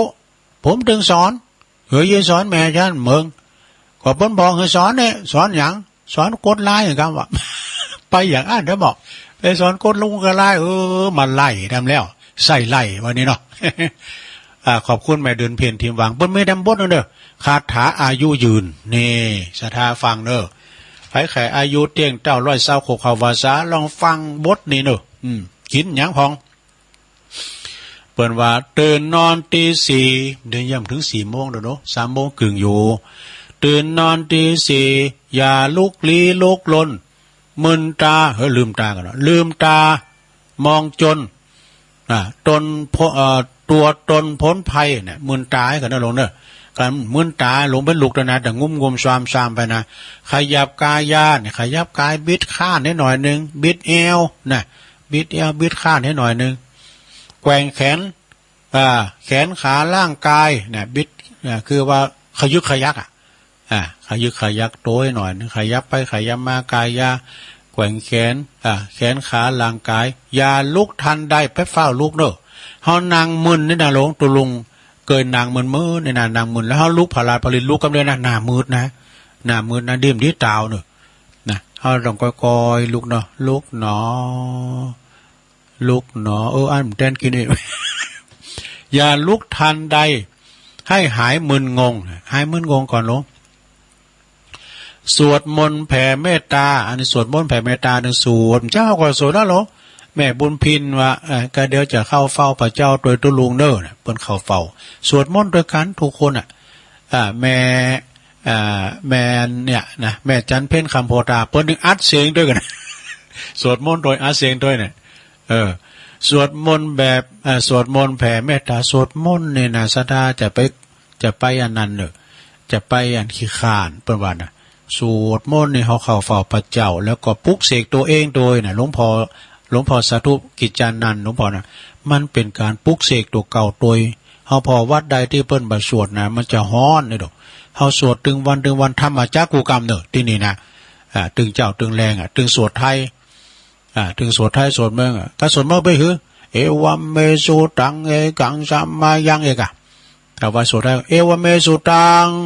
เอกังสัมมายังเป็นจังหวะเจ้าว่าเนี่ยเป็นเรียกว่าสวดแบบเนี่ยก็แบบไทยสรพัญญะเอกะสวดมนต์แผ่เมตตาภาวนาแบบสงฆ์ภาวนาให้หน่อยเนอะภาวนาให้หน่อยทำจิตมั่นคงรับรองของดีนะรับรองของดีนวดตาทันทีนวดตาหน่อยลงเนอะเห็นแสงใส2 นาทีนะเอาพอตั้งนอกหันแสงสว่างสัก2 นาทีวะกินน้ำอุ่นดื่มน้ำอุ่นเรลลี่น้ำอุ่นนะลงเนอะน้ำอุ่นนะน้ำบะอุ่นก็ได้เพราะเนี่ยกิน4 แก้วทันที4 แก้วนะ4 แก้วมาแล้วก็เข้าห้องสุขาสุขีเพลิดเพลินออกมาเสร็จแล้วแกว่งแขน 1,000 ปุถโธแกว่งแขน 1,000 ครั้งลงแกว่งแขนนี่นะแกว่งแขน 1,000 รับป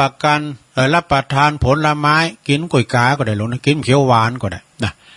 กินลำไยกินอย่างก็ได้ผลไม้นะก่อนอาหารเร็วพลันก็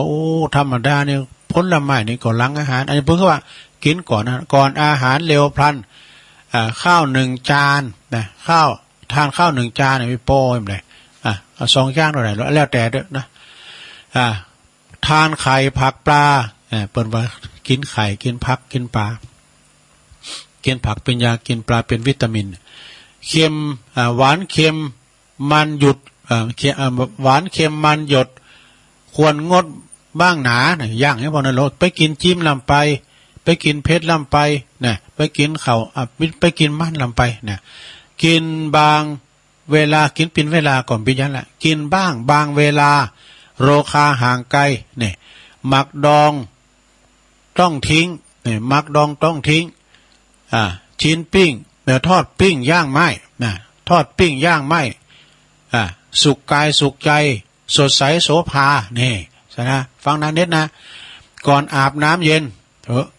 ก่อนอาบน้ำเย็นแกว่งแขนอีกครานะน้ำ1 แก้วตามมาวันทาก่อนนอนวันทาคือไหว้พระก่อนนอนนะลงเนอะวันทาก่อนนอนจิตใจผ่องแผ้วเสร็จแล้วพักผ่อนหลับตาขอพรนอนหลับฝันดีราตรีสวัสดิ์กุดไนท์มีอันนี้มีเดี๋ยวคิดเตะเติมมันเลยหลับนอนหลับฝันดีนี่จบ อันนี้เป็นยาอายุยืนว่ะลุงอายุยืนเนอะก็การไผ่แกว่งแขนก้านะแต่ก็ดีเนอะศรัทธาเนอะก็ดีอยู่เนาะศรัทธาญาติโยมทั้งหลายก็เอามาเสนอแนะให้ศรัทธาญาติโยมเนาะกันไปจากันไปยังมีอยู่นะยังมีอยู่เนี่ยอันนี้เขาจะไปต่างสวรรค์เนอะศรัทธาเนี่ย7 สิ้นต่างเกินเนอะนะมี7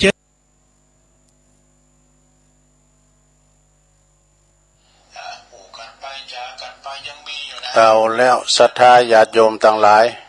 อันนี้เขาจะไปต่างสวรรค์เนอะศรัทธาเนี่ย7 สิ้ จบลงไปจบลงไปจบลงไปปิดโตจวยเนอะแล้วศรัทธาญาติโยมทั้งหลายเดี๋ยวกันเนอะตัวลุงก็ฟังทางเน็ตเหมือนกันนะอันนั้นปิดโตจวยตัวมึนละนะปีเนี่ยกะปีที่ผ่านมาเนี่ยปีเดียวเนี่ยเอามาเราสู่จูกันฟังปินโตจวยโอ้ฟังตัวเก่าเนี่ยปินที่มอยต่างเลยมันอู้โวยลงไปนี่ ปินโตจวยตอนนี้ไปก็จะเอาโตเต้มาละจะเล่านิทานสักบทกันนะสถาความสามัคคีสามัคคีคือพลังนะเป็นว่าสัมโมธัมมานะชาดกสัมโมทมานะชาดกนะประโยชน์ของความสามัคคีความสามัคคีเนี่ยปินปึกแผ่นแน่นหนาปินน้ำหนึ่งใจเดียวกันศรัทธาญาติโยมทั้งหลายความสามัคคีปรองดองนะสุขาสังคัสสะสามัคคีความสามัคคีเกิดขึ้นที่ไหนทำอย่างก็สำเร็จหมดบ่ว่าจะเป็นงานอย่างต่างๆเฮาช่วยขนขวายเนาะช่วยกันแต่บาขอแห้งเนอะเขาช่วยกันเนอะอย่างเต้นหลังนึงเนี่ยสระการเอาหาม3 คูณ 4 คูณเนี่ยมันแป้เดี๋ยวมันมี6 ขากันนี่ต้อง6 คูณลมน้ำลมมือคูณเนี่ยก็5 ขาก็ลากด้วยไปนะสระอันนี้คือปิ้นจะได้ลองฟังพอประโยชน์ของความสามัคคีก็คือวันนิโคธารามกรุงเมืองกบิลพัสนะพระพุทธเจ้าเปิ้นก่อหันเหล่าพระประยุรญาติก่อการทะเลาะวิวาทกันวะนะพิษกันเถงกันบ่ถูกบ่โลงกันนี่กะปากหอพอหน้ากันนี่นะจึงยกชาดกเรื่องนี้มาเรา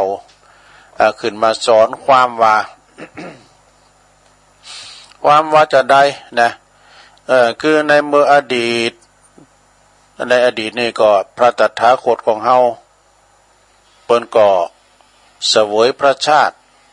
เกิดมาเป็นพญานกกระจาบนกกระจาบเนี่ยคล้ายๆนกกระจอกนะครับเนาะนกกระจาบปกครองนกเป็นบริวารมากมายนะเป็นหลายร้อยหลายพันโตเนอะนะปกครองแบบปีแบบน้องด้วยความสมัครสมานสามัคคีกันเป็นน้ำหนึ่งใจเดียวกันนี่กะลูกน้องก็ฟังโหน่าก็ฟังลูกน้องนั่นเลยอยู่กันได้ก็อยู่กันที่บริเวณไก่กับเมืองปาราณสีเนอะนกกระจาบฝูงนี้ก็อยู่ไก่กับเมืองปาราณสีออกหากินกันไปถึงวันก็แข็งคาดปลอดภัยตลอดเนาะเวลาว่าถูกนายพรานเปิ้นเวียงแหเนาะเปิ้นจะตอดแหเอานะว่าเวียงแหใส่ก็จึงสั่งนกทุกตัวนะหัวแดงก็สั่งว่าผนึกกำลังเนอะบินขึ้นพร้อมกันนี่นะโดยความสามัคคีพึดเดียวในปุตตรปรากฏว่าสันลัดแหของนายพรานนกนั้นตกไปถูกขังได้สักตัวอยู่แม้วันหนึ่งเนี่ยสดาญาติโยมทั้งหลายปรากฏว่านกฝูงนั่นนะฝูงเดียวกันนะมันเกิดการทะเลาะวิวาทกันว่ามาพิษกันเทงกันเลยว่ามันถูกโลงกันนะแตกพักแตกโพกแล้วกับนี่พญานกก็หันว่าความคิดมันบัดตรงกันเรียกว่าเนี่ยความหันต่างนี่กันเนาะมันถูกโลงกันไปก็เกิดว่าถ้าหากเป็นอย่างอี้เนี่ย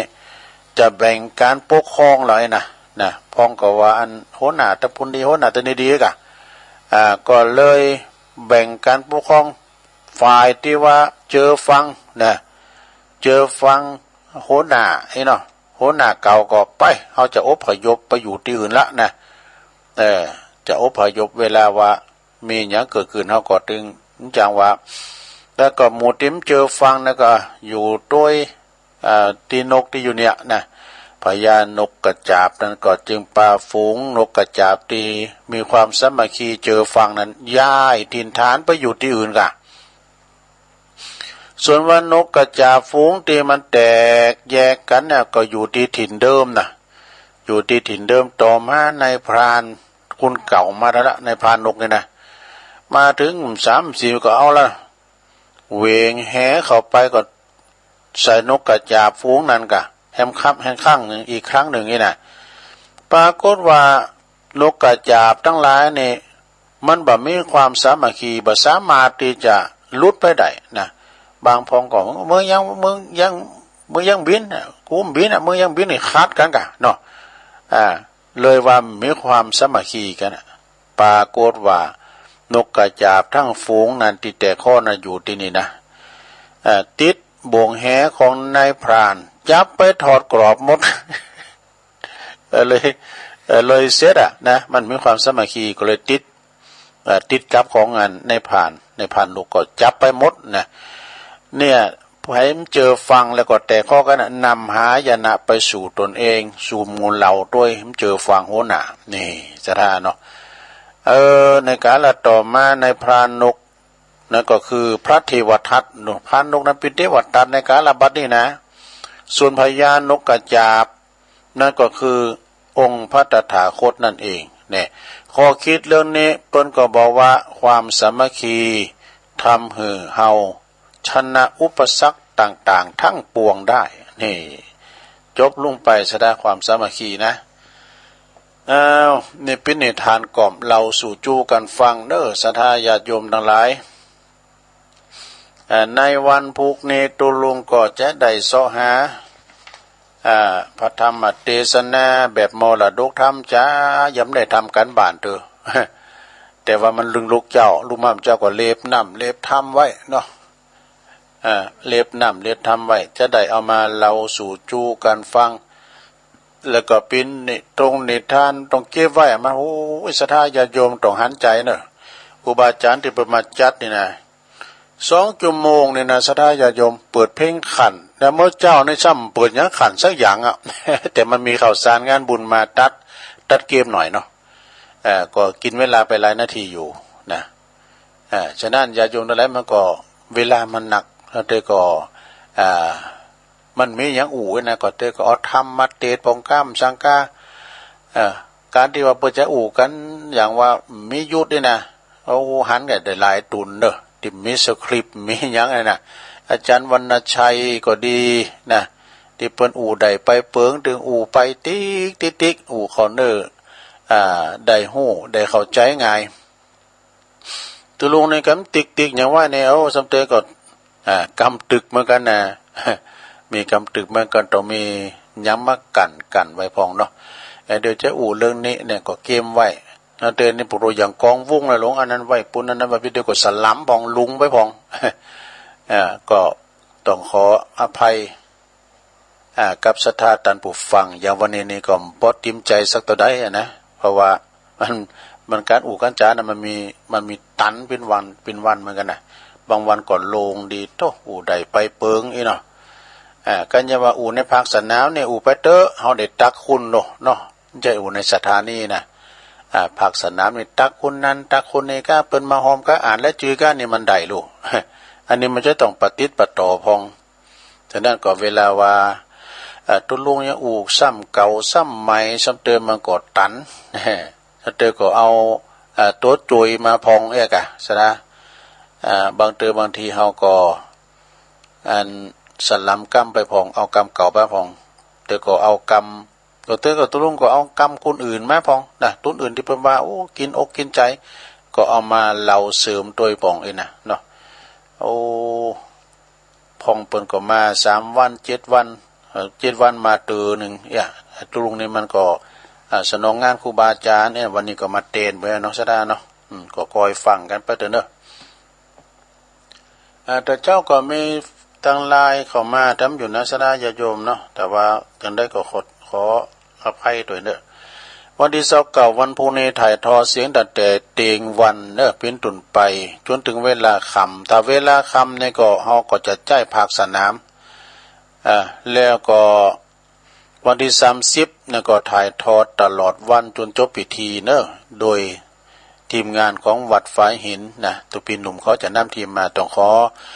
ขอบคุณดังอาจารย์สมุวิศวัตรวรกิจโจนะที่จะนำเอา ทีมงานเปิดมาถ่ายทอดเสียงในครั้งนี้ตัวเนาะจากนั้นก็วันนี้ก็ไปลืมเนื้อสดาเปิ้นก็จะมีการทำบุญบำเพ็ญกุศลศพแม่อุ้ยหมอนท่าเนาะตีบ้านของเม็ดจันทร์บ้านเวียงตาการก็เข้าง่ายนะตุลุงก็เคยไปหลายเดือบ้านเม็ดจันทร์นี่อยู่ตั้งอันหลายวัดนะหลายวัดเวียงตาการรถก็อย่างอาจารย์มหาวานเอารถฝากไว้วัดก็ได้เนาะไปลมทำบุญกับเปิ่นตุลุงก็ตะเกมผ่าไตปัจจัยไปหอมบนเน้เนาะวันนี้เพราะว่าแม่จันก็สับเตก็ได้ฝากกันตีกันท่าเมื่อตุลุงพองตุลุงก็จะได้ไปแสดงความเสียใจตีบันแม่จันด้วยเอาละสายนิมานแล้วเจริญปอนนวัตการเจ้าตุลุงเจริญปอนจะได้จมคนเดียวแบบนั่นเนาะแม่บอกเป็นแม่ไม่จันอีกระต่ายมีแม่จันแม่อุ้ยมอนท่าแม่อุ้ยมอนนี่เนาะแม่จันบ่สบายกะก็ว่าวันนั้นยังโทรหาตุลุงฟังผิดเนาะวันนี้บ่ค่อยสบายตุลุงปวดหัวเข่าอาการเชียนแสงโดนผู้เจาะยางเลยตุลุงสบายดีเนาะตามมาตรภาพนะเฮาแต่ก็กินยาของกะเหมือนกันนั่นแหละจะออกงานก็กินยาพาราตัวฟังตุลุงไปดีนดูเหมือนคนจมคนเดียวบ่ไม่นะเลยโทรมาให้กำลังใจเจ้าเดี๋ยวขอบคุณหลายๆเด้อตีเจ้าสัตว์เจ้าสัมเตก็สัทธาเฮาก็ว่าเมื่อว่ามีไผฟังกายนะการเปิดสายไปก็โทรมาตัวโดยเฉพาะเมื่อเจ้านี่สมองโล่งดีปลอดโปร่งโล่งสบายแล้วก็อันใดอันข่าวสารงานบุญครูบาอาจารย์ที่เปิ้นฝากประกาศมาตัวกันโอ้สิ่งประจัดหลายนั่นเด้อข่าวสารงานบุญครูบาอาจารย์นะก็เวลาว่าวันเสาร์วันอาทิตย์เนี่ยว่าไปเป็นกึ่งบ่เด้ออย่างวันพุธนี่ก็เด้อวันที่เสาร์เก่าก็หลายตีความจริงในงานบุญกฐินนี่มีให้กูวัดนะสดาญาโยมแต่ว่าเปิ้นได้ประกาศเด้อก็มีนะเปิ้นก็ปีนี้นะตุเอากับหมู่เดียวกันน่ะเองก็มีนะเอาในหมู่บ้านเฮาเอาไปยกมาเป็น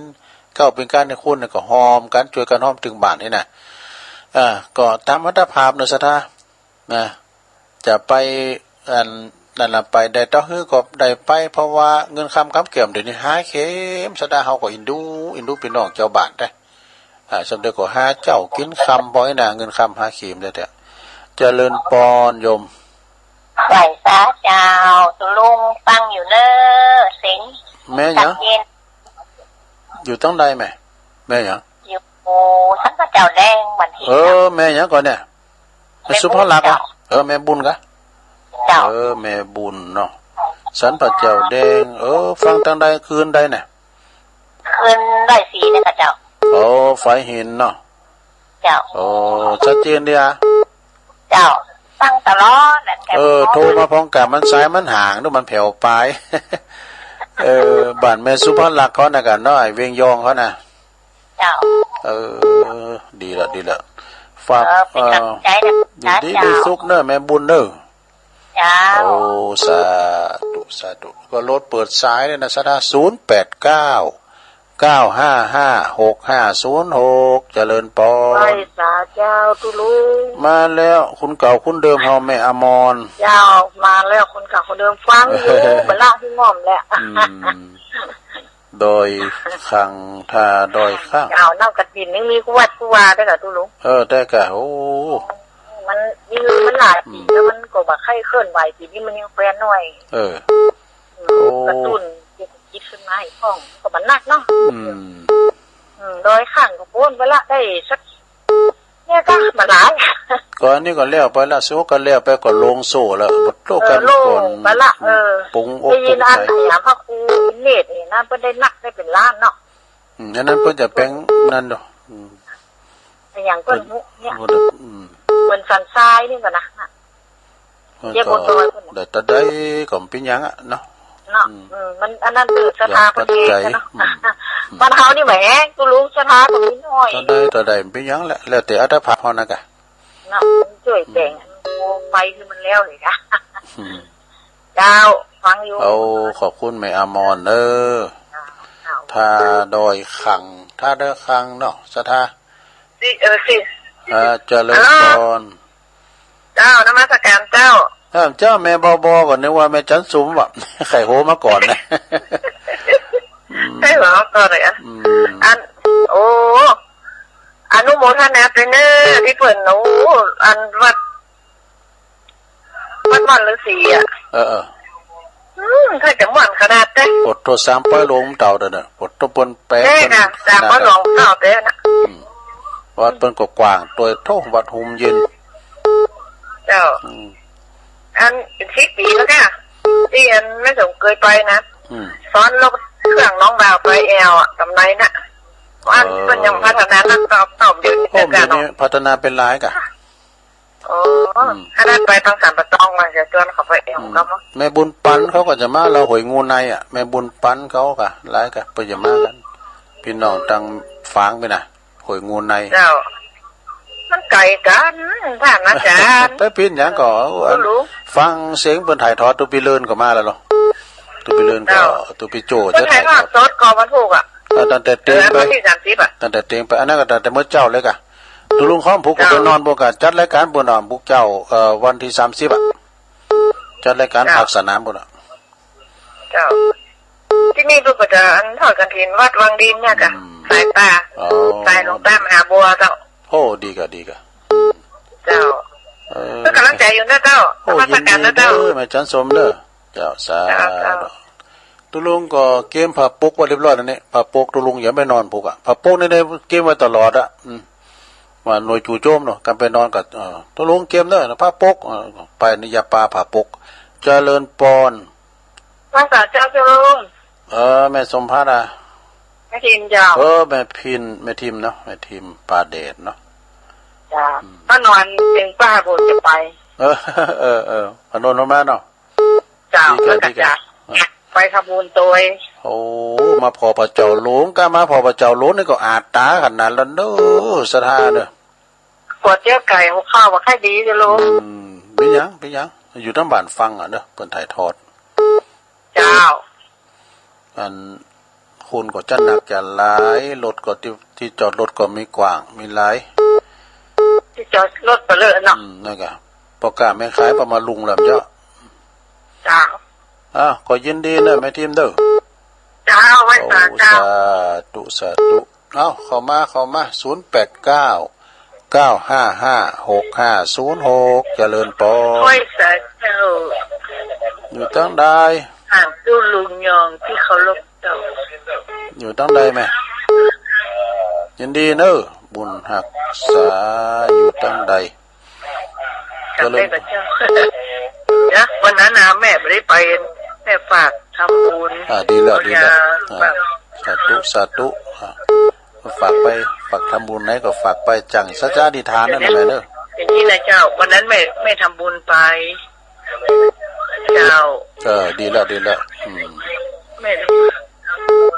วฝากยาไปทำบุญเลยเจ้าโอ้โหขอบคุณอาโลคยาปรมาลาภานะแม่บุญด่วนอันนี้แม่บุญโดนนะโอ้แม่บุญโดนฟ้อนดาบตู้ฝากยาไปเช่าฮันได้รับแล้วยาอุ้มแล้วนะยาอุ้มบ้านปากก้องเนาะแม่เนาะนั่นได้ยินเหรอแม่บุญโดนดักไปแล้วก็อยู่ทั้งบ้านฟังนะแม่บุญโดนเนอะผู้เพิ่นถ่ายทอดนะเจ้ายาอมนะครับเจ้ายาอมนะครับเจ้าสาธุยินดีเนอะสาธุโอ้แม่บุญโดนนี่เพิ่นฟ้อนดาบด้วยเอาผ้ามัดหัวนี่เจริญปอนมาจากการโอ้หลวงพ่อกฤษเนาะไปนู่นไปเลยวันอาทิตย์ที่หลวงพ่อนั่นแหละพรุ่งนี้มาไหมปางโม่เนาะผมไปไม่ได้ผมมีภาระทางนี้นึกว่ามารับกฐินนี่มาจากการครับครับไหว้สาครับมาเร็วไปเร็วนะหลวงพ่อกฤษเจริญปอนเวลาหลายอยู่เนอะแต่ว่าแต่เจ้ารู้ฟังอยู่เด้อไม่ทองแม่สมศรีบ้านนันทรามอำเภอฝางแม่สมศรี ทั้งเพชรก็มีล้ออันวิมลกระจายก็เสีย100 8ก็โอ้โหไปเสียวันจันทร์นะอายุได้ก็100 8 101จ้ะโอ้เล็กหาบรู้เนี่ยโอ้คนเฒ่าไปหลายจุดแล้วเนี่ยนะกะใช่จ้ะไปศาลเลยเจ้าขอบคุณแม่เนอแม่สมศรีนันทารามฟางพวกนี้นะเจ้าซาลุงเพียบอย่าวันนี้บ่ได้กันมันนั้นใจพักผ่อนของแม่พักผ่อนพอเจ้าสาธุก็เป็นยังจอยังแข็งแรงอยู่เท่าพยายามเนาะเข้ามาแล้วเจริญปอนเจ้าตุ้ลุงแม่ทองนะทองเด้อมาละแม่ทองสันปะแดงฟังเด้อฟังกับเจ้าแล้วนะสันปะแดงฝางเนาะเจ้าเองฝางแม่ศูนย์แม่ศูนย์มันฟังเนี่ยแต่กับเพิ่นฟังกันหลายเนาะแม่แจ่มนั่นกะแม่แจ่มนี่เพิ่นโทรมากันแล้วอันฝนตกนะแม่เนาะตกเมื่อตอนนี้ก็เมื่อบ่ายโมงตกนักขนาดเรียนนี้มันท้องฟ้ามันเปล่งแล้วมันให้มาสุดท้ายแล้วถ้าสุดท้ายฝ่าหลังฝนหรือว่าฝนปลายฝนตกหนาวเนาะให้เต็มขอบคุณฟังคุณลุงอยู่เด้อขอบคุณแม่เด้อมาประจานเด้อสาธุ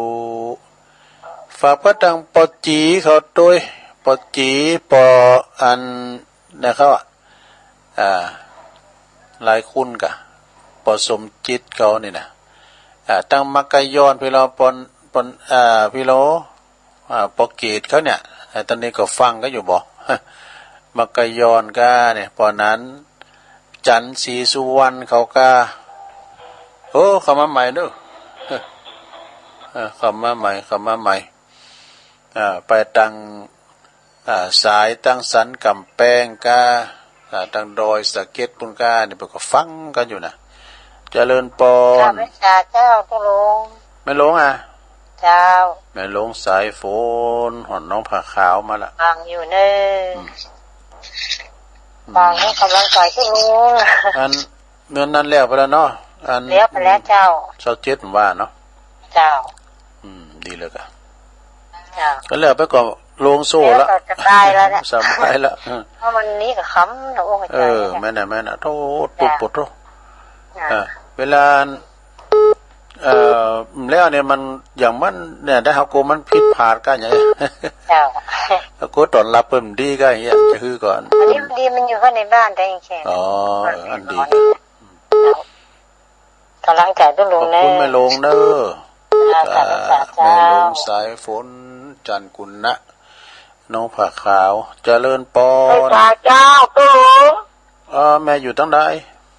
อยู่ฝั่งเจ้าฟังจากวัดพระบาทอุดมแม่หมอสุมาลีฟองแก้วเจ้าแม่หมอสุมาลีเนาะเจ้าฟองแก้วตุลงนักพาสุขไปคุ้นเลยมั้ยน่ะรักษาเตะตุลุงนะรักษาสุขภาพก่อนรับก่อนรับเจ้านะถึงว่าเนี่ยมันนอนรับง่ายเต้นนางได้ก่อนรับอย่างนั้นเต้นนางเขานางเฝ้านางอยู่ท่านี่นะมิ่งหลับไปเดี๋ยวจะจัดรายการด้วยนะแล้วก็รับดีแล้วก็ตื่นเจ้าเด้อพอหูนาทีพวกก็ตื่นเจ้าอยู่พวกก็มาจัดรายการอยู่เนาะเจริญปอนจัดอยู่ทั้งใดไหมเนี่ยจางกับไหวสายอย่างเดียวหายไปนี่แม่อยู่ทั้งใดเข้ามาใหม่เด้อมันดักไปนี่270เนี่ยเข้ามาใหม่ไหม0899555656มันครบชั่วโมงเดี๋ยวลงเนอะช่วยกันมันครบชั่วโมงถ้ามีก็โทรมาแถมวันนี้เป็นวันศุกร์เมื่อคืนพุธก็ไปได้ลืมเนอะเกมน้ำมนต์เนอะศรัทธาเนอะ2 ทุ่มเป็นต้นไปหลวงพ่อใหญ่ หลวงพ่อเจ้าคณะอำเภอฝางท่านพระครูสุจิตานุรักษ์หลวงพ่อเปิ่นจะมาสวดมนต์เด้อฟังเทศน์ฟังธรรมสวดมนต์กันนะเพื่อความลมเย็นเป็นสุขมีความปลอดภัยมีความสุขตั้งกายตั้งใจเนาะถ้าว่าได้ยินเสียงสวดเสียงโยเสียงเต้นนำเต้นธรรมเนี่ยเทวบุตรเทวดาคุ้มครองรักษาเด้อดีกว่าเสียงจมเสียงแจงเสียงดุเสียงด่านะเสียงน้ำเสียงธรรมเนี่ยอย่างหลวงพ่อไปเนี่ยเหมือนกับนิมนต์หลวงพ่อไปตีบาทนี่ครับเปิดฟังเปิดก็จะสวดมนต์ออนไลน์เกมนำวันนั้นพระอาจารย์เน้นหลักได้มาสักกรรมตุลุงก็สอบถามว่าพินว่าตาเขาเปิ่นอยู่เนอะเจไปคุมเคืองบั่นซบไปว่านั่นเริ่มวันนั้นก็เลยพาทากันไปตุลุงก็ต่างหน้าต่างดาฟังเป็นวามใจสักกรรมเมื่อกะนะเอามาทำแล้วเอาไว้อาการหนาเนี่ยอาการหนานี่มาแน่นอนสัมบัติเนเอาลักปัญโยนันเจริญปอนเจ้าไว้สาเจ้าตุลุงแม่ปานีเนาะเจ้านั่งรับก็มีกะดีลูกอันรับง่ายอ่ะรับง่ายแต่เดี๋ยวคืนแล้วนะรับละ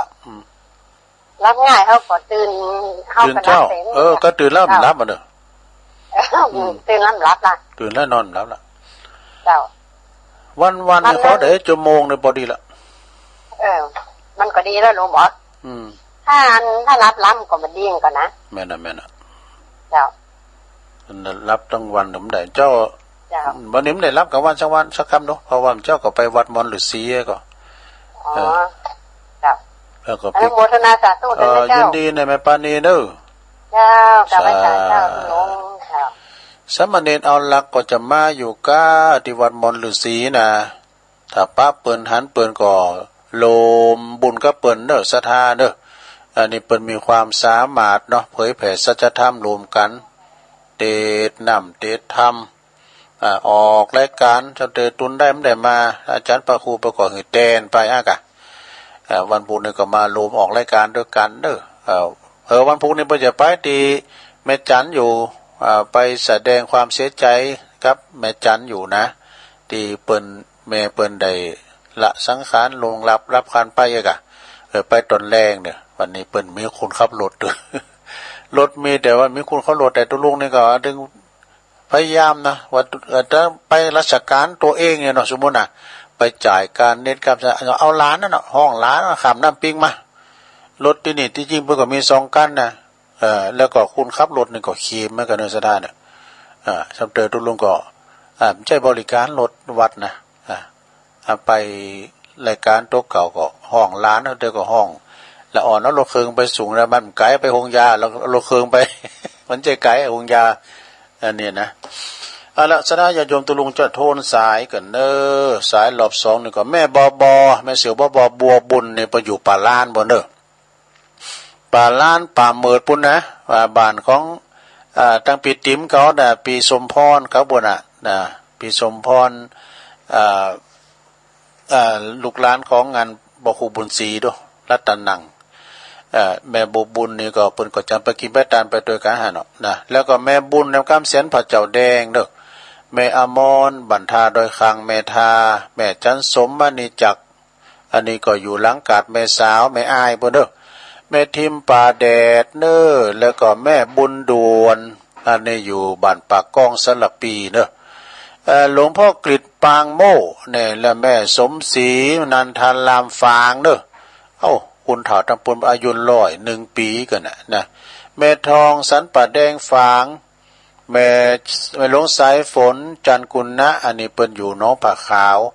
แม่หมอสุมาลีฟองแก้วฟางเด้อสุดท้ายแม่ปราณีมแม่เมาขี้เหล็กแม่ปราณีนี่ก็ถือว่าเป็นบุคคลคนแรกนะที่โทรมาก่อนในออนไลน์ไปในเมืองฟ้างดูลงกลมหูเนาะแล้วก็แม่จันสมลำคุณนะก็ในคนเก่าคนแก่แต่นะขอบคุณกูเสียงกูสายเนอศรัทธาญาโยมทั้งหลายวันพุธนี้ก็มาฟังกันตอนเจ้าตั้งแต่ตี3เป็นต้นไปก็มีกิจกรรมไหวพระหับศีลพระแย่นะศรัทธาญาโยมทั้งหลายเป็นครูเป็นกิมกันไปเนอส่งเจ้านี่ก็จะได้สอนนำสอนธรรมมาเทศเนาะ วันนี้ก็ต้องขอบคุณตังสถานีกุศสถานีโดยและขอบคุณสถาที่เปิดฟังกันตุลุงอู่พิษอู่ถูกมันจะมีถูกถึงวันบางวันก็เต้นบางวันก็โลงเนี่ยนะ บางวันก็ปดโตอู่โลงอู่โตบางวันก็พ้นป่องก็ขอสุมาด้วยเนอะเอาไว้โอกาสหน้าก็มาพักกันทำไมชงแรงเนาะโจดีไม่ใจเหมือนกันจุกนจุตาเนอจัตตาโลธรรมาวัฏันติอายุวันโนสุขังปะลัง